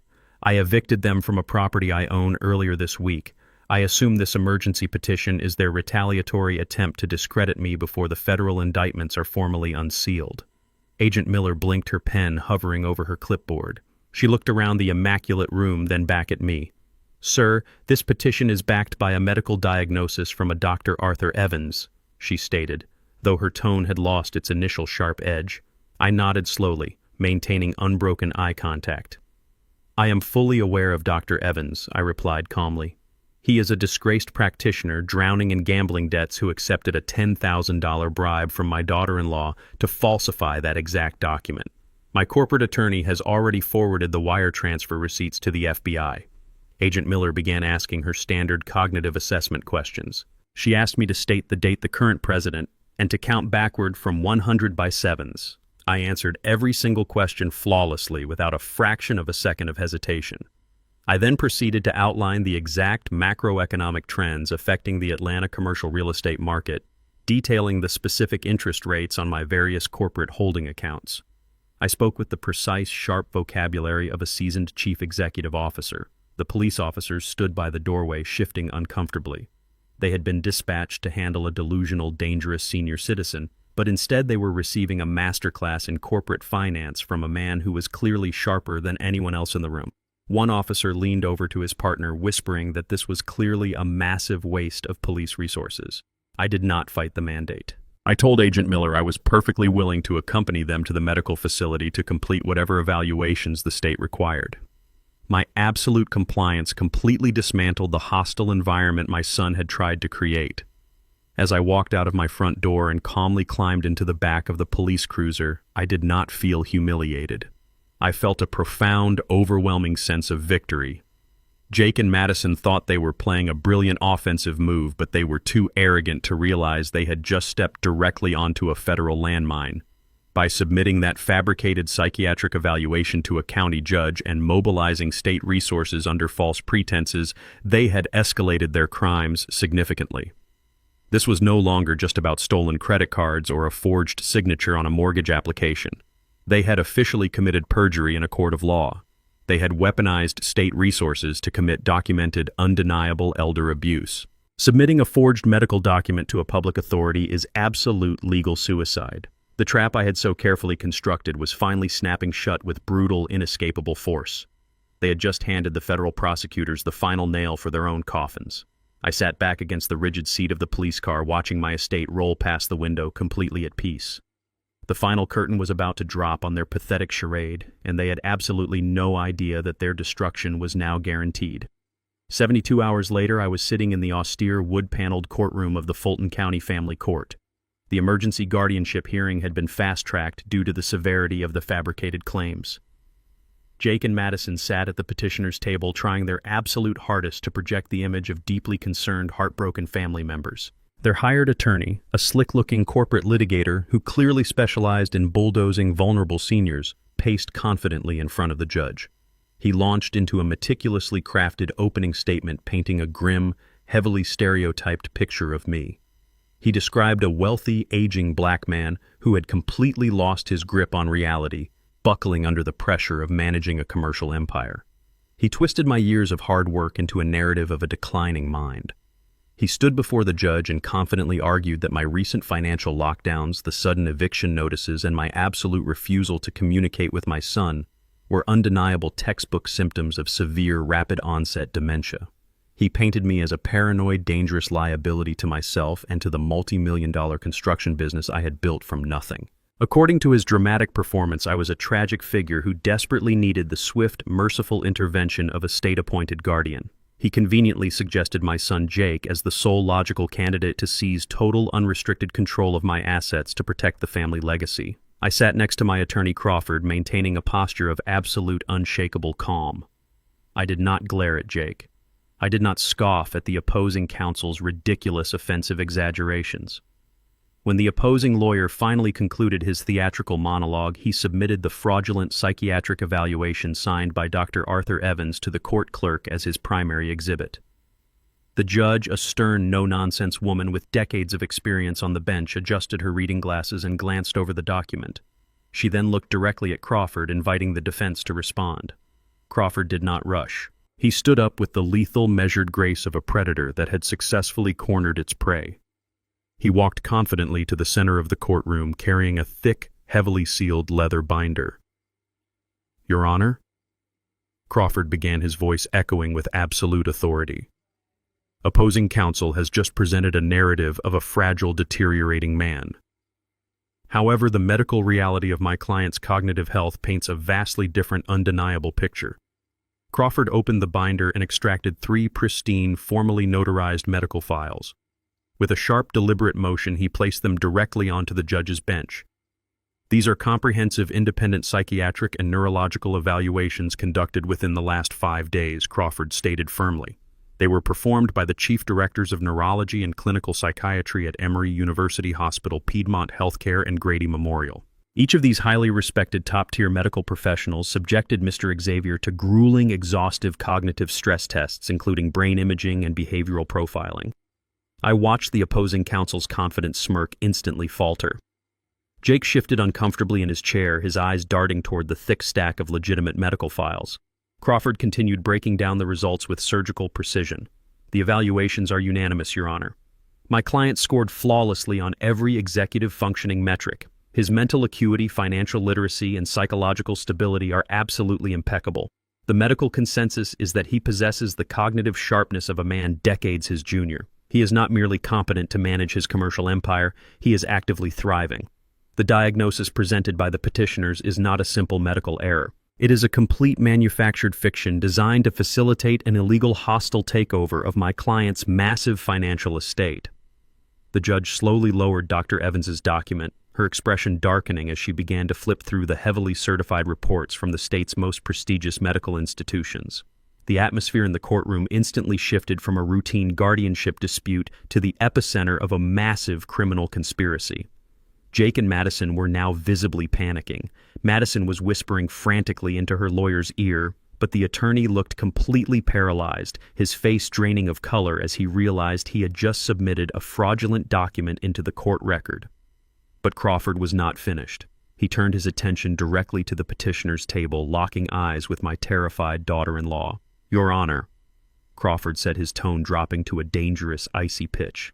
We do not merely dispute the validity of Dr. Evans' evaluation. We actively contest its legality. We have irrefutable proof that this medical document was purchased through a direct, premeditated bribe. Crawford reached into his briefcase and produced a certified financial dossier stamped by the forensic accounting firm we had retained. He walked over and handed a copy to the opposing counsel before placing the original directly in front of the judge. 2 weeks ago, my client's daughter-in-law, Madison, initiated a wire transfer from a hidden personal checking account, Crawford explained, outlining the exact financial trail for the court. The transfer was for exactly $10,000. The receiving account belongs to an offshore holding company directly managed by Dr. Arthur Evans. We have the routing numbers, the digital IP addresses, and the time-stamped banking receipts confirming the exact transaction. This was not a medical copay. Dr. Evans never physically examined my client. He never conducted a single cognitive test. He accepted a $10,000 bribe to rubber stamp a fraudulent diagnosis of severe dementia specifically weaponized to strip my client of his civil rights and grant the petitioners unrestricted access to a multi-million-dollar corporate portfolio. The courtroom fell into a stunned, breathless silence. The judge stared at the forensic accounting report, her face turning rigid with absolute, unadulterated fury. She looked from the financial routing numbers to the fake psychiatric evaluation, tracing the undeniable line of criminal bribery. Madison covered her mouth with her trembling hands, her face draining of all color. She looked like she was about to collapse right there at the plaintiff's table. Jake slouched down in his chair, staring blankly ahead, completely broken by the sheer magnitude of the evidence. Opposing counsel physically stepped away from his own clients, desperately trying to distance himself from the radioactive fallout of their perjury. Your Honor, I had absolutely no knowledge of this illicit financial transaction, the lawyer stammered, raising his hands in a frantic gesture of professional surrender. I was retained strictly to file the guardianship petition based on the medical documentation provided to me by the family. Crawford turned back to the judge, delivering the ultimate crushing blow. The petitioners have not just committed elder abuse, Your Honor. By submitting this purchased, fabricated medical document to this court in an attempt to seize commercial assets, they have committed perjury fraud upon the court and severe federal racketeering. They attempted to use the legal system as a weapon for their own personal malicious theft.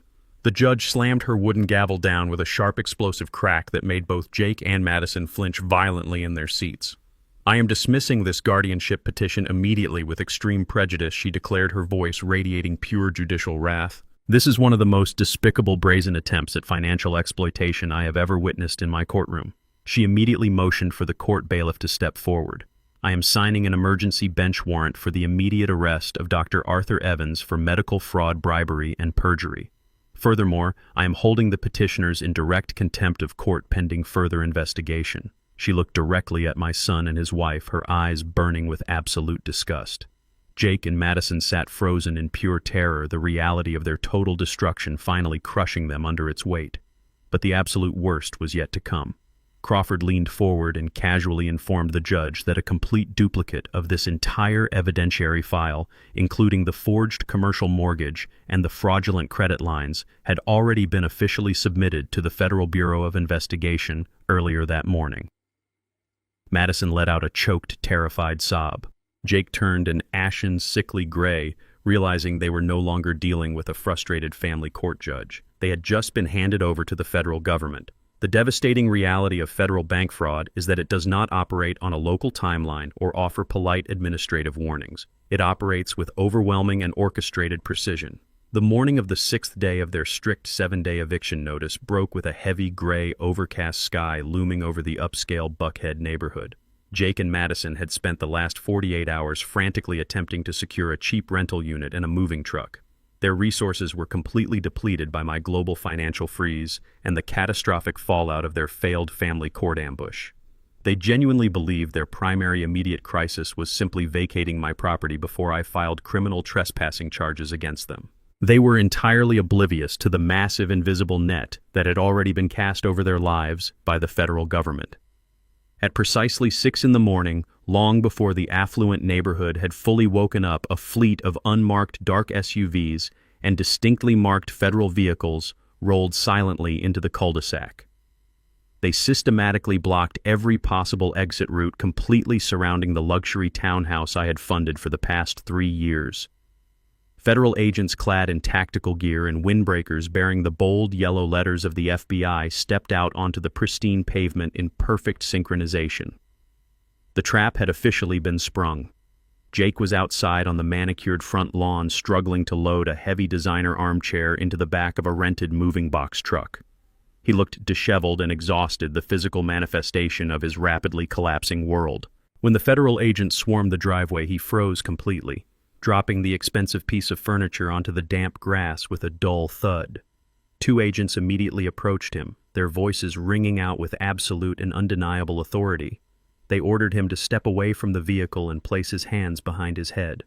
Jake did not argue. He did not put up a fight or demand a lawyer right away. The coward inside him took over completely, his knees buckling slightly as the cold, heavy steel handcuffs clicked securely around his wrists right there on the front lawn. The commotion immediately drew the attention of the surrounding houses. The wealthy appearance-obsessed neighbors of Buckhead began stepping out onto their porches and peering through their expensive blinds.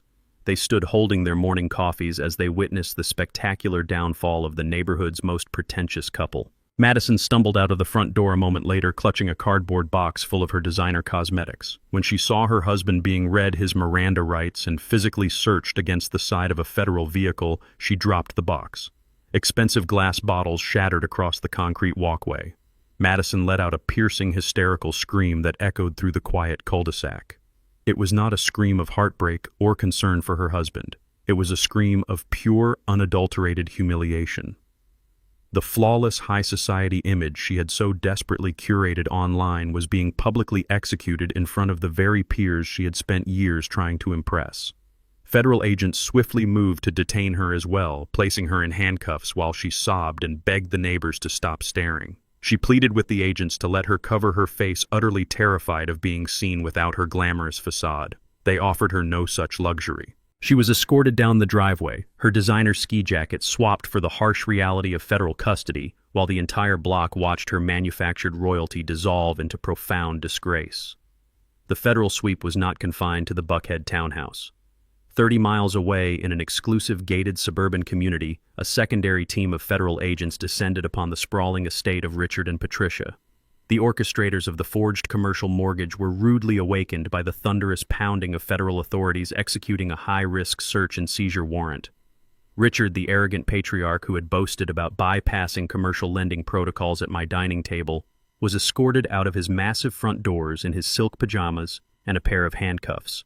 Patricia followed closely behind him, weeping uncontrollably as agents confiscated their personal computers, financial ledgers, and offshore banking tokens. Simultaneously, a specialized white-collar crime unit raided Richard's private notary business in the city's commercial district. They physically padlocked the doors, seized decades of potentially fraudulent corporate files, and plastered the glass storefront with bright orange federal seizure notices. The entire corrupt network was eradicated in a matter of hours. The impact of these coordinated raids was instantaneous and culturally explosive. Madison had built her entire digital existence on projecting an illusion of immense wealth and untouchable privilege. She had thousands of followers who tuned in daily to envy her luxury vacations, her designer hauls, and her seemingly perfect marriage. But in the modern era of constant connectivity, nothing remains private. especially a federal raid in an affluent neighborhood. A neighbor with a smartphone had recorded the entire arrest from across the street. Within an hour, the high-definition video of Madison weeping in handcuffs and Jake being pressed against an FBI vehicle was uploaded to the internet. It spread like absolute wildfire. The digital public, always eager to witness the destruction of an arrogant influencer, devoured the footage. Her comment sections were immediately flooded with mockery, disgust, and relentless exposure. Investigative internet sleuths quickly uncovered the details of the federal indictments, publishing the truth about the massive wire fraud, the forged mortgage, and the stolen credit lines. Every single sponsored post she had ever made was retroactively stained with the undeniable truth that she was nothing more than a common thief financing her vanity with her black father-in-law's stolen money. The sponsors dropped her instantly. Her digital empire evaporated into thin air, leaving behind a permanent, highly searchable record of her absolute moral bankruptcy and federal criminality. Facing the devastating and inescapable reality of multiple federal charges and the terrifying prospect of spending the remainder of their twilight years in a federal penitentiary, Richard and Patricia did exactly what I knew they would do. They immediately turned on their own flesh and blood to save their own skin. Before the sun even set on the day of their arrest, Richard's defense attorneys approached the federal prosecutors with a desperate plea deal. Richard and Patricia formally agreed to provide absolute unfiltered testimony against Jake, detailing his exact role as the primary architect of the forged commercial mortgage. In exchange for heavily reduced sentencing recommendations, they completely disowned Madison, legally cutting her off from whatever meager, untainted assets they might have left. They abandoned their daughter to the brutal machinery of the federal justice system without a second thought. Madison was officially released on a massive bail bond she could barely secure, only to step out of the holding facility and realize she had absolutely nowhere to go. She was permanently evicted from my property, her bank accounts were seized, her digital career was annihilated, and her own parents had traded her freedom for their own. Madison had officially become homeless, stripped of every single luxury she had ever stolen. The unforgiving Atlanta winter had settled over the city, bringing a bitter, freezing rain just days before Christmas. The festive lights from the neighboring mansions reflected off the slick black asphalt of my long driveway, creating a picturesque holiday scene that stood in stark contrast to the absolute ruin I had orchestrated. I was sitting by the fireplace reviewing the final drafts of my revised corporate estate planning when the motion sensors on my perimeter security system triggered a silent alarm. I tapped the tablet resting on the arm of my heavy leather chair and pulled up the live, high-definition feed from the front gate. A solitary figure was standing in the pouring rain, aggressively pushing the intercom button. It was Madison. The glamorous, untouchable socialite who had once sneered at my background was completely unrecognizable. She wore a cheap, oversized raincoat that offered zero protection against the violent downpour. Her meticulously highlighted hair was plastered flat against her skull, and her face was devoid of the heavy, expensive makeup she used to project her false superiority. She was shivering violently, clutching her arms tightly around her chest, looking exactly like the destitute, homeless woman her own arrogance had inevitably turned her into.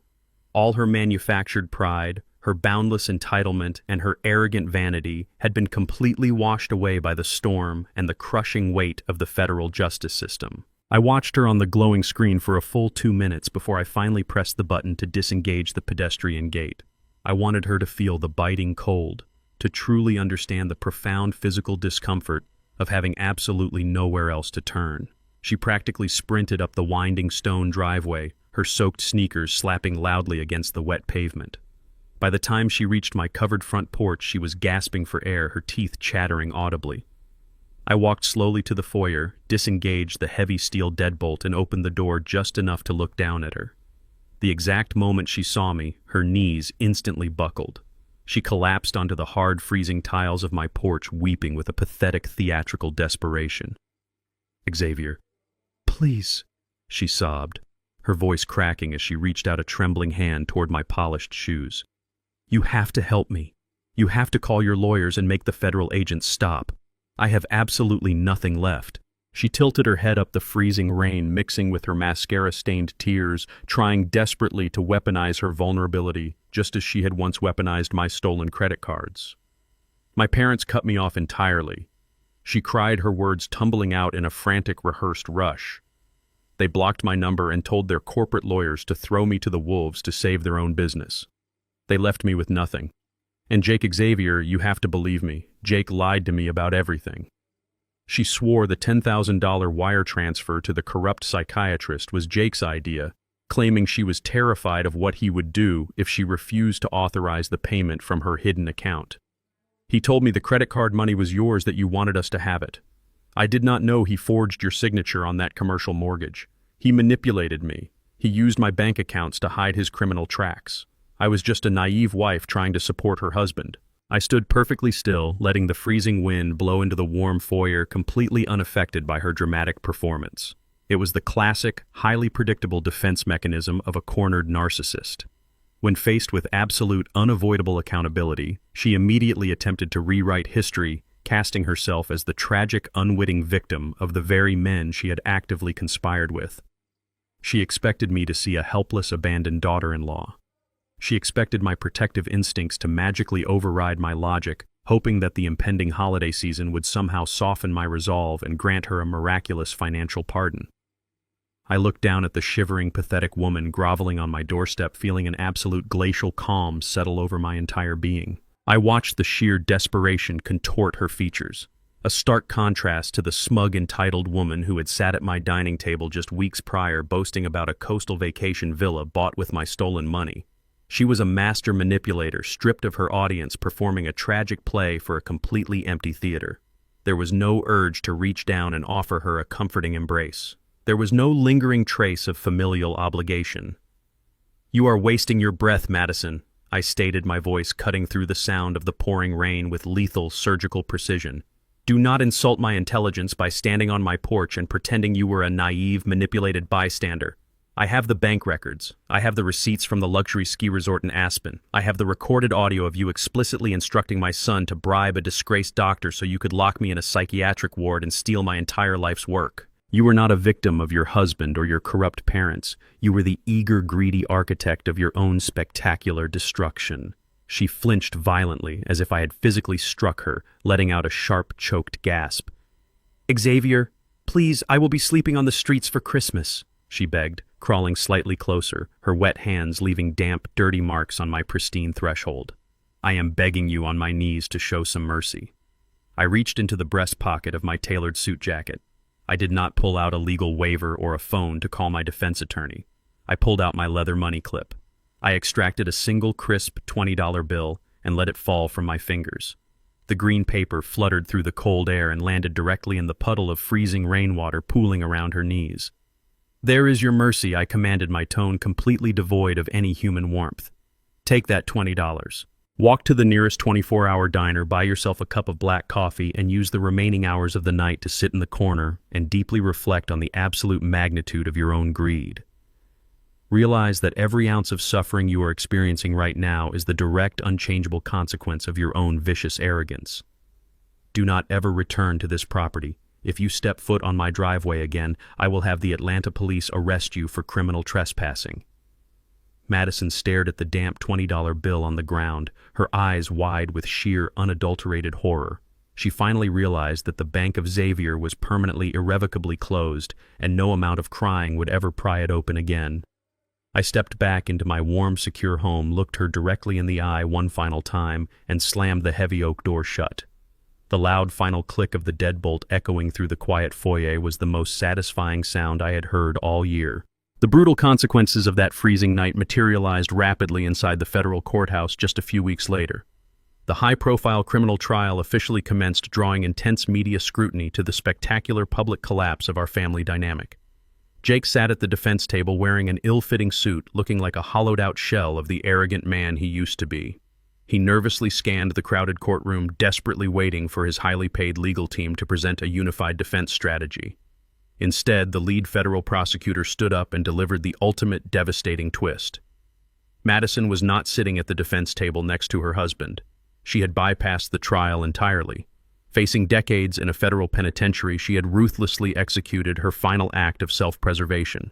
The prosecutor formally announced that Madison had secured a comprehensive plea agreement with the federal government.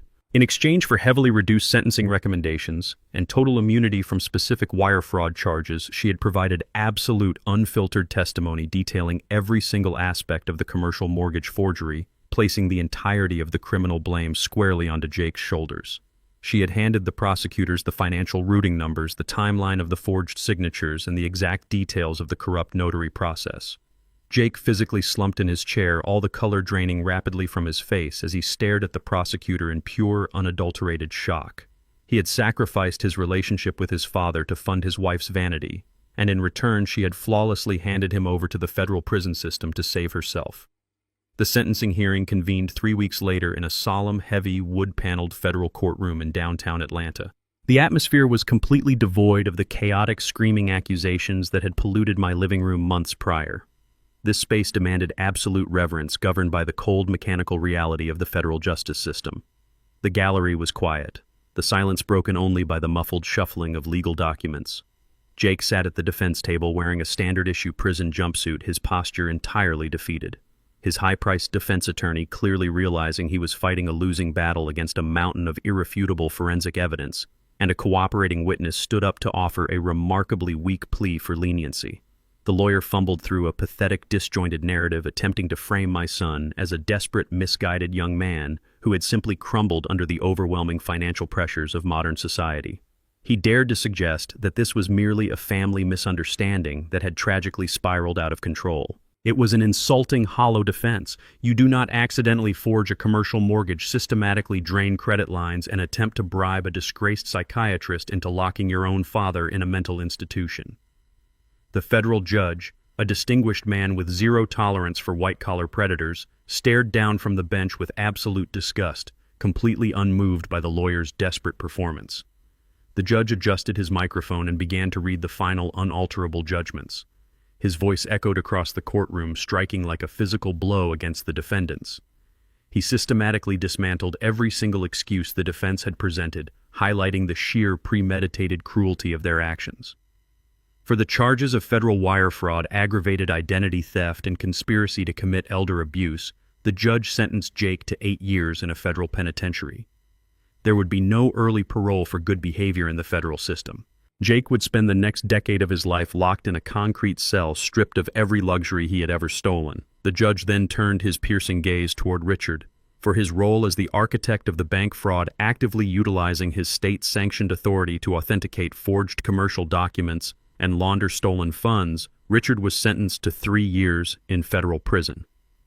Furthermore, the judge permanently revoked Richard's notary commission and all associated business licenses, ensuring the arrogant patriarch would never legally operate in the financial sector again. Finally, the judge addressed Madison. Because she had secured a comprehensive plea agreement by entirely turning on her husband and her parents, she managed to avoid a prison cell. However, the court did not grant her total freedom. Madison was sentenced to 5 years of strict federal probation and 1,000 hours of mandatory community service. She was ordered to surrender her passport and submit to random financial audits. The former luxury internet influencer was now a convicted felon, legally bound to pick up trash and scrub public facilities in the very city where she used to flaunt her stolen wealth. As the judge struck his wooden gavel to officially conclude the proceedings, 2 armed United States Marshals immediately stepped forward to take Jake and Richard into physical custody. They instructed Jake to stand pulling his arms behind his back to secure the heavy steel handcuffs. As the cold metal clicked around his wrists, Jake stopped moving. He turned his head and looked directly across the gallery, searching the rows of wooden benches until his eyes locked onto mine. His face was pale, glistening with cold sweat, and his eyes were wide with a profound, suffocating terror. In that fleeting moment, he was no longer the arrogant, entitled man who had sneered at my background or plotted my demise. He was a terrified child, desperately looking for his father to step in and fix his catastrophic mistakes. He was silently begging me to stand up, to write a massive check, to call in a favor, to do absolutely anything to stop the marshals from dragging him through those heavy wooden doors. He wanted the man who had shielded him from the world for 34 years to shield him one last time. I sat perfectly still in the gallery, my hands resting calmly on the handle of my cane. I looked back at my son, but I offered him absolutely nothing. My expression was entirely blank, devoid of anger, devoid of pity, and devoid of any lingering paternal affection. The bond between us had been permanently severed the moment he forged my signature to steal my legacy. I did not owe him a final look of sympathy. I did not owe him forgiveness. I held his desperate, tear-filled gaze for 5 long seconds, ensuring he understood the absolute finality of this moment. I wanted him to carry the image of my unyielding, emotionless face into his federal cell. I slowly stood up, adjusted the cuffs of my tailored suit jacket, turned my back on him completely, and walked toward the exit. I did not look back when he finally let out a choked, miserable sob, and I did not flinch when the heavy courtroom doors closed behind me. The legal machinery continued to operate with ruthless efficiency long after the sentencing concluded. Armed with the federal convictions, my attorney Bradley immediately executed the final phase of our financial reclamation. The federal court issued a sweeping asset forfeiture order mandating the immediate seizure and return of every single stolen dollar. The massive escrow deposit held for the Hilton Head vacation villa was legally voided, and the $150,000 was wired directly back into my secure commercial holding accounts. The fraudulent $200,000 loan was officially expunged from my corporate credit profile, completely clearing my company's financial ledger. State authorities impounded Jake's luxury SUV and seized the expensive jewelry and designer goods Madison had purchased, with my stolen identity, liquidating them at public auction to cover the court-ordered restitution. Every single fraudulent transaction was meticulously reversed. The complex, impenetrable financial fortress I had ordered the bank to build was now flush with my recovered wealth. The thieves had been completely neutralized, and my empire remained standing stronger and more secure than it had ever been. The federal asset forfeiture was complete, but the physical remnants of their parasitic existence still polluted my property. The very next morning, I drove my truck back to the Buckhead townhouse. I had hired a premium commercial cleaning crew to meet me there, instructing them to bring industrial-grade supplies. When I unlocked the front door and stepped inside, the sheer level of chaos and filth was appalling. Jake and Madison had been granted 7 days to vacate, but their sudden arrest and frantic packing had turned the luxury residence into a disaster zone.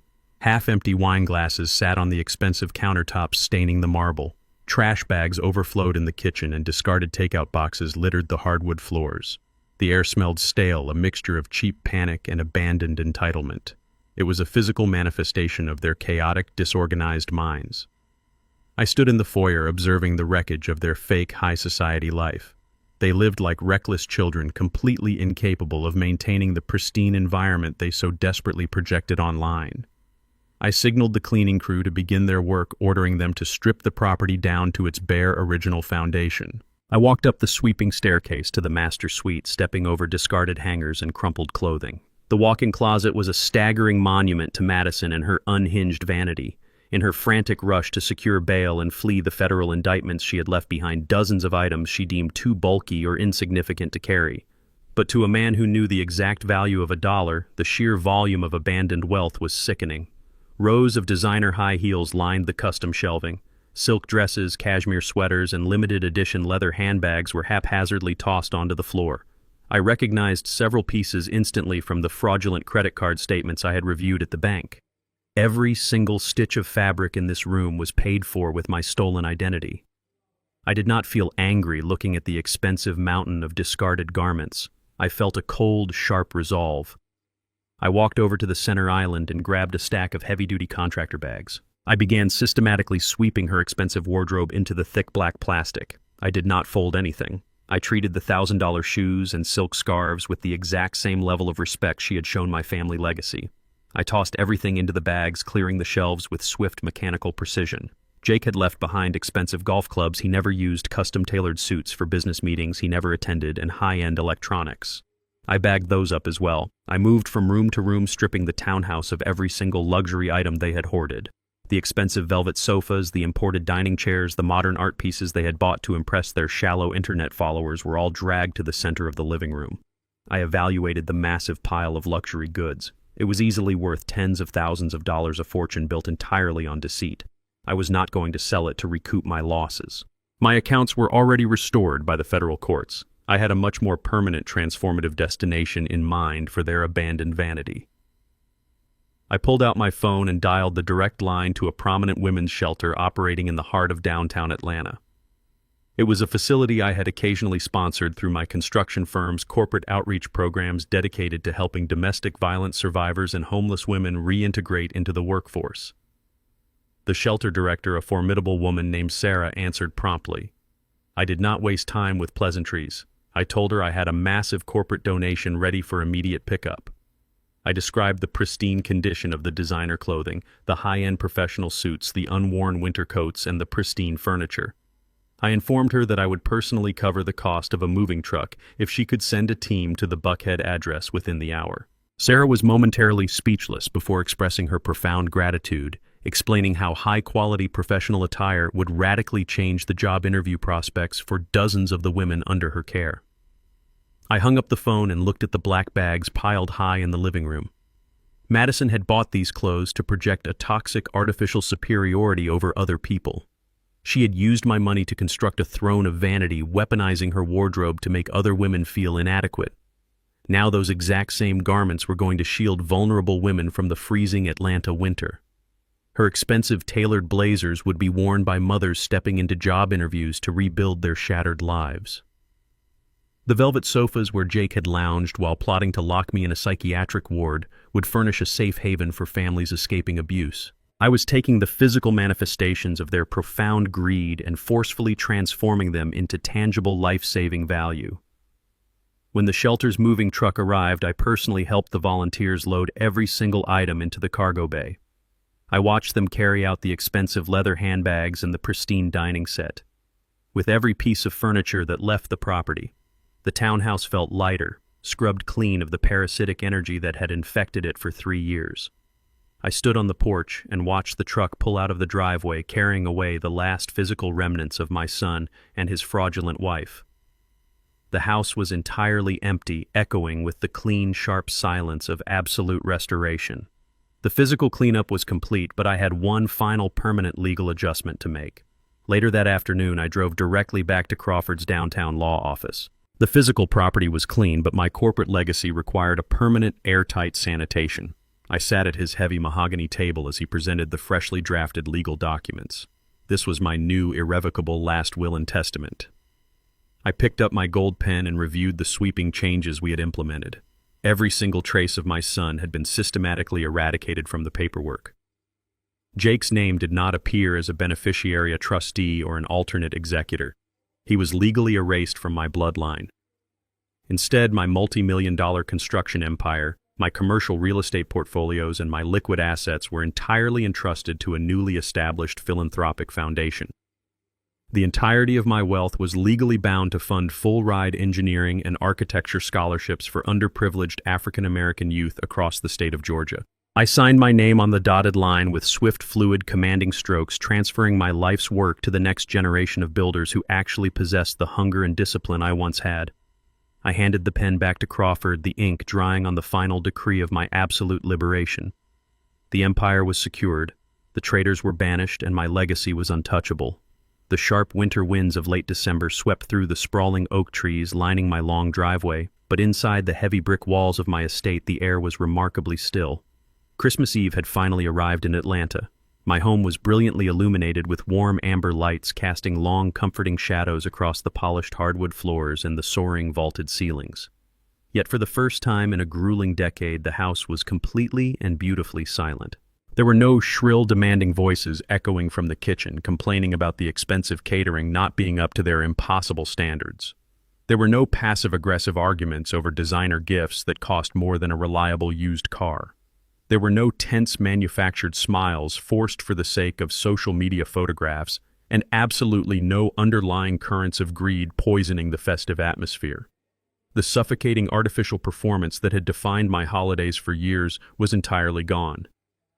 I walked slowly through the grand foyer, listening to the gentle rhythmic crackle of burning cedar wood echoing from the expansive living room. The silence surrounding me was not the heavy, oppressive quiet of an isolated or lonely old man. It was the profound restorative peace of a battlefield long after the smoke has cleared and the absolute victory has been decisively secured. I thought back to the text message that had started this entire chain of events, the message where my former daughter-in-law explicitly stated that Christmas was only for family. She had meant it as a cruel exclusion, a way to isolate me from my own son. But looking around my pristine, quiet home, I realized she had inadvertently given me the greatest holiday gift of my entire life. She had given me the absolute clarity required to cut them off permanently. I settled deeply into my worn leather armchair beside the roaring stone fireplace, feeling the radiant heat seep into my tired but resilient bones.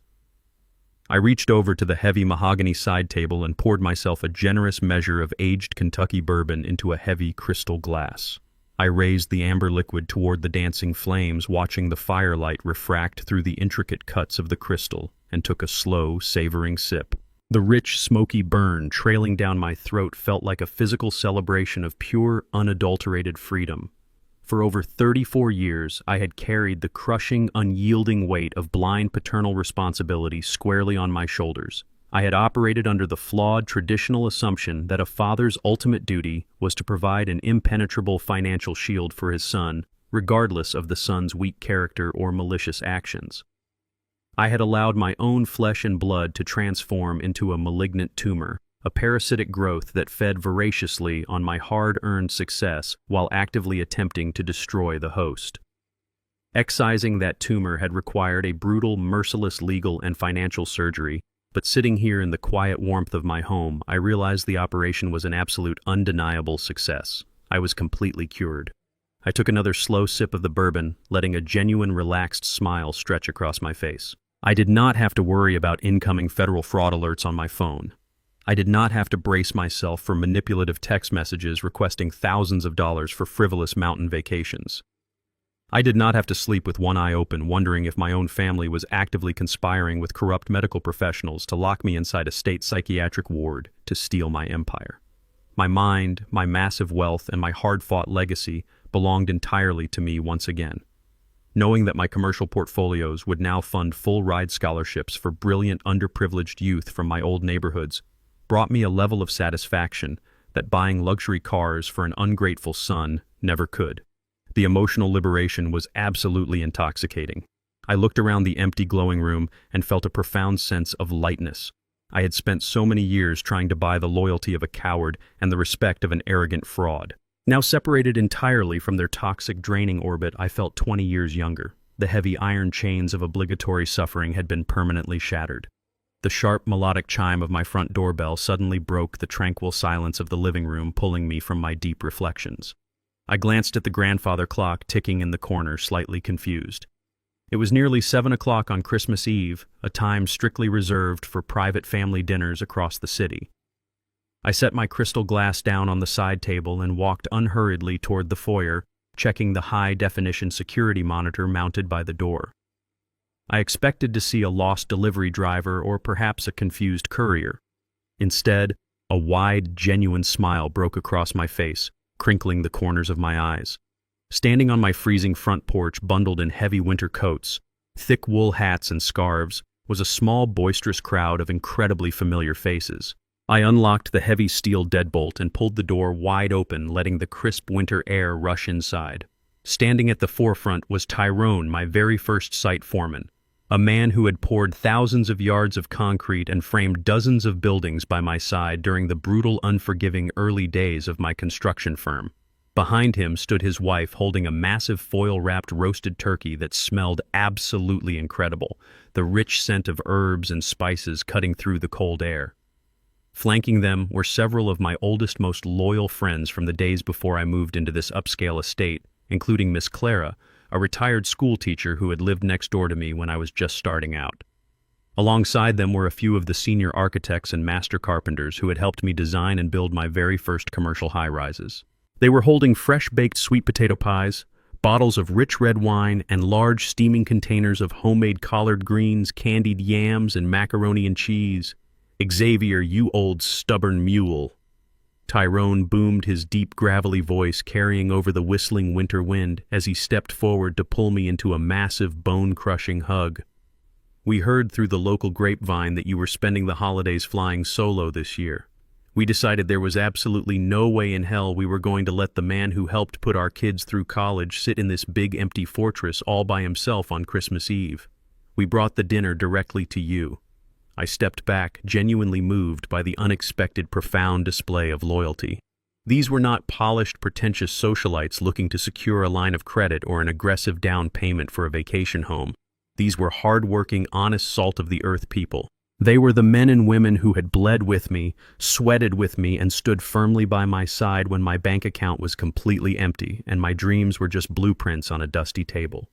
I ushered them inside out of the freezing rain, the house instantly filling with the loud, joyful sounds of genuine laughter and the incredible, comforting aroma of traditional home-cooked soul food.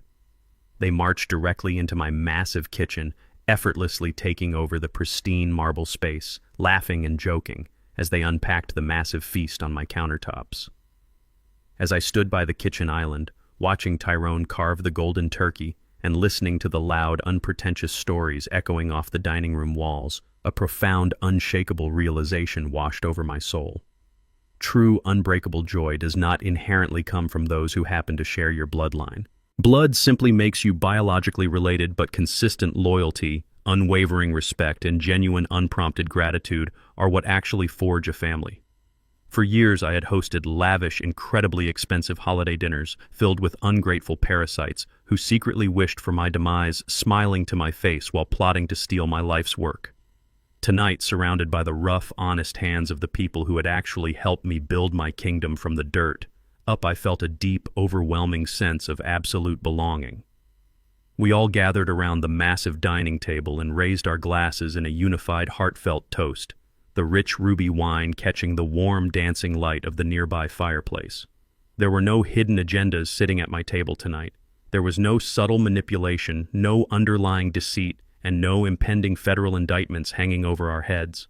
There was only pure, unadulterated appreciation for the incredibly hard-fought lives we had all built. I looked at the smiling, genuine faces surrounding me, feeling a deep swell of peace in my chest. It was without a single shred of doubt the warmest, most fulfilling, and most complete Christmas celebration I had experienced in over 10 years. The morning after that incredible, life-affirming Christmas dinner broke with a crisp, biting clarity. I woke up early, the house smelling faintly of cedar wood and the rich spices from the feast the night before. I dressed warmly in a heavy wool coat, grabbed a fresh bouquet of deep red roses from the kitchen counter, and walked out into the freezing Atlanta morning. The frost crunched beneath my heavy leather boots as I climbed into my truck. The streets were completely empty, washed clean by the winter rain, mirroring the absolute peace I finally felt in my own mind. I drove slowly through the quiet city, navigating the familiar roads until I reached the wrought iron gates of the historic cemetery where my late wife Evelyn was buried. The air here was sharp and pure, carrying the quiet solemnity of a place completely untouched by the frantic greed of the living world.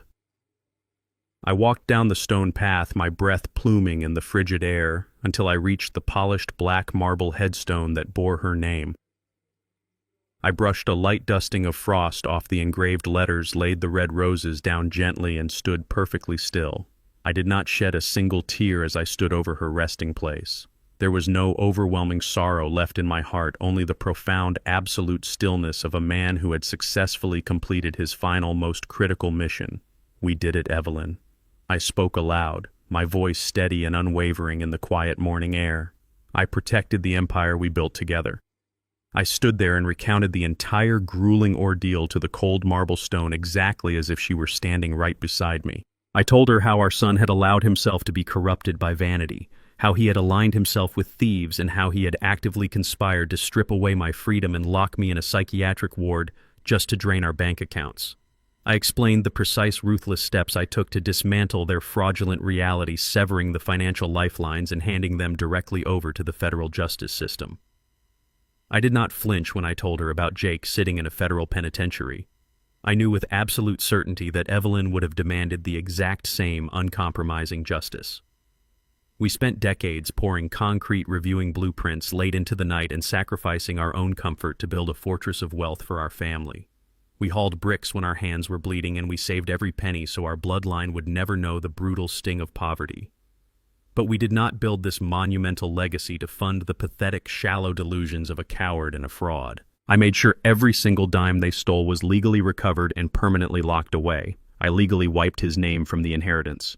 The millions we earned will now educate brilliant, hardworking young men and women from our old neighborhood's kids who actually possess the grit and the discipline we used to build this life. I stood tall, feeling the winter sun break through the gray clouds, casting a warm, golden glow over the cemetery. The heavy burden of parental failure was completely gone. I had not lost a son. I had successfully defended the honor of the life Evelyn and I had forged from nothing. I looked down at the engraved marble and nodded slowly, delivering my final, unwavering promise. Our legacy is entirely secure, my love. No one will ever disrespect our sacrifice again. Looking back at the absolute destruction of my immediate family, I arrived at a harsh, undeniable truth that most parents are entirely too terrified to admit. There is a massive, incredibly dangerous difference between supporting your family and actively breeding parasites. When you provide for your children, you expect to give them a sturdy foundation, a solid platform from which they can launch their own independent lives and build their own success. You give them the tools to navigate the world with dignity and strength. But when you continue to write blank checks for capable grown adults, when you subsidize their luxury vacations while they disrespect you to your face, you are no longer acting as a loving parent. You are acting as a willing host to a destructive infection. By shielding Jake from the natural consequences of his own financial incompetence, I had inadvertently cultivated a man who viewed my hard-earned wealth as his inherent right. He believed my money was an infinite resource designed exclusively to fund his wife's superficial internet persona. He forgot that every dollar in my corporate accounts represented a drop of my sweat, a missed hour of sleep, and a physical toll on my aging body. He confused my unconditional love with unconditional submission. Love is not a financial transaction, and familial duty is not a suicide pact. You can love your children deeply, but the absolute second their greed supersedes their fundamental respect for you as a human being, the financial faucet must be permanently shut off. Respect is the absolute non-negotiable currency of any relationship. Without it, blood ties are completely meaningless. I refuse to be a financial hostage to people who would gladly watch me deteriorate in a cage just to expedite their inheritance. I learned that establishing ironclad boundaries is the ultimate act of self-preservation. When you finally stop allowing toxic people to drain your resources, they will immediately accuse you of being cruel, irrational, or even mentally unstable. They will project their own malicious intentions onto you to justify their theft. But you must stand firm. You must look them directly in the eye and show them that your dignity has a price they can never afford to pay. By cutting Jake and Madison off entirely, I did not just save my bank accounts. I saved my own life. I reclaimed my peace, my autonomy, and my absolute authority over the empire I bled to construct. I realized that a man's true worth is not measured by how much abuse he can silently endure from his ungrateful offspring. It is measured by his profound ability to stand up, draw a hard line in the concrete, and fiercely protect the kingdom he built. You cannot buy loyalty, and you certainly cannot purchase genuine affection. If your family only gathers around your table when you are actively paying for the feast, you do not have a family. You have employees. And in my business, when employees attempt to embezzle from the company and plot against the executive director, they are permanently terminated. I terminated their employment in my life with extreme prejudice, and I have absolutely zero regrets. If there is one crucial lesson you take away from my story, let it be this. Family is not a blank check, and shared DNA is not a binding license to siphon from your life's work. Never allow anyone, no matter who they are or how much you love them, to mistake your generosity for weakness. If you have people in your life who view you strictly as an automated teller machine who smile to your face while calculating the exact value of your demise in the shadows, it is time to lock the doors and freeze the accounts. Let them experience the brutal, freezing reality of the world without your protective financial umbrella. If they want to send arrogant messages claiming that Christmas should be just for family, then by all means let them fund, cook, and create that holiday entirely by themselves. I granted my son his exact wish. He got a holiday separated from his father, spent entirely inside a federal holding cell. As for me, I am sitting in the absolute warmth of my own home, surrounded by genuine loyalty, counting the blessings of my hard-won freedom.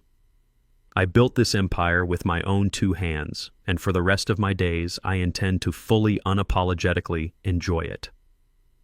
Another vital lesson I carried away from this ordeal is the absolute necessity of quiet preparation. When you realize the people around you are actively plotting your downfall, your initial instinct might be to confront them with explosive, immediate anger. Resist that urge entirely. True power does not scream or throw emotional tantrums. True power observes, gathers irrefutable evidence, and builds an airtight legal fortress in absolute silence. I let Jake and Madison completely believe they were outsmarting me while I systematically dismantled their entire future. Never show your hand to a traitor until you are fully prepared to play your final winning card. If my story resonated with you today, please share your own experiences in the comments below and subscribe to the channel for more stories of ultimate justice and survival.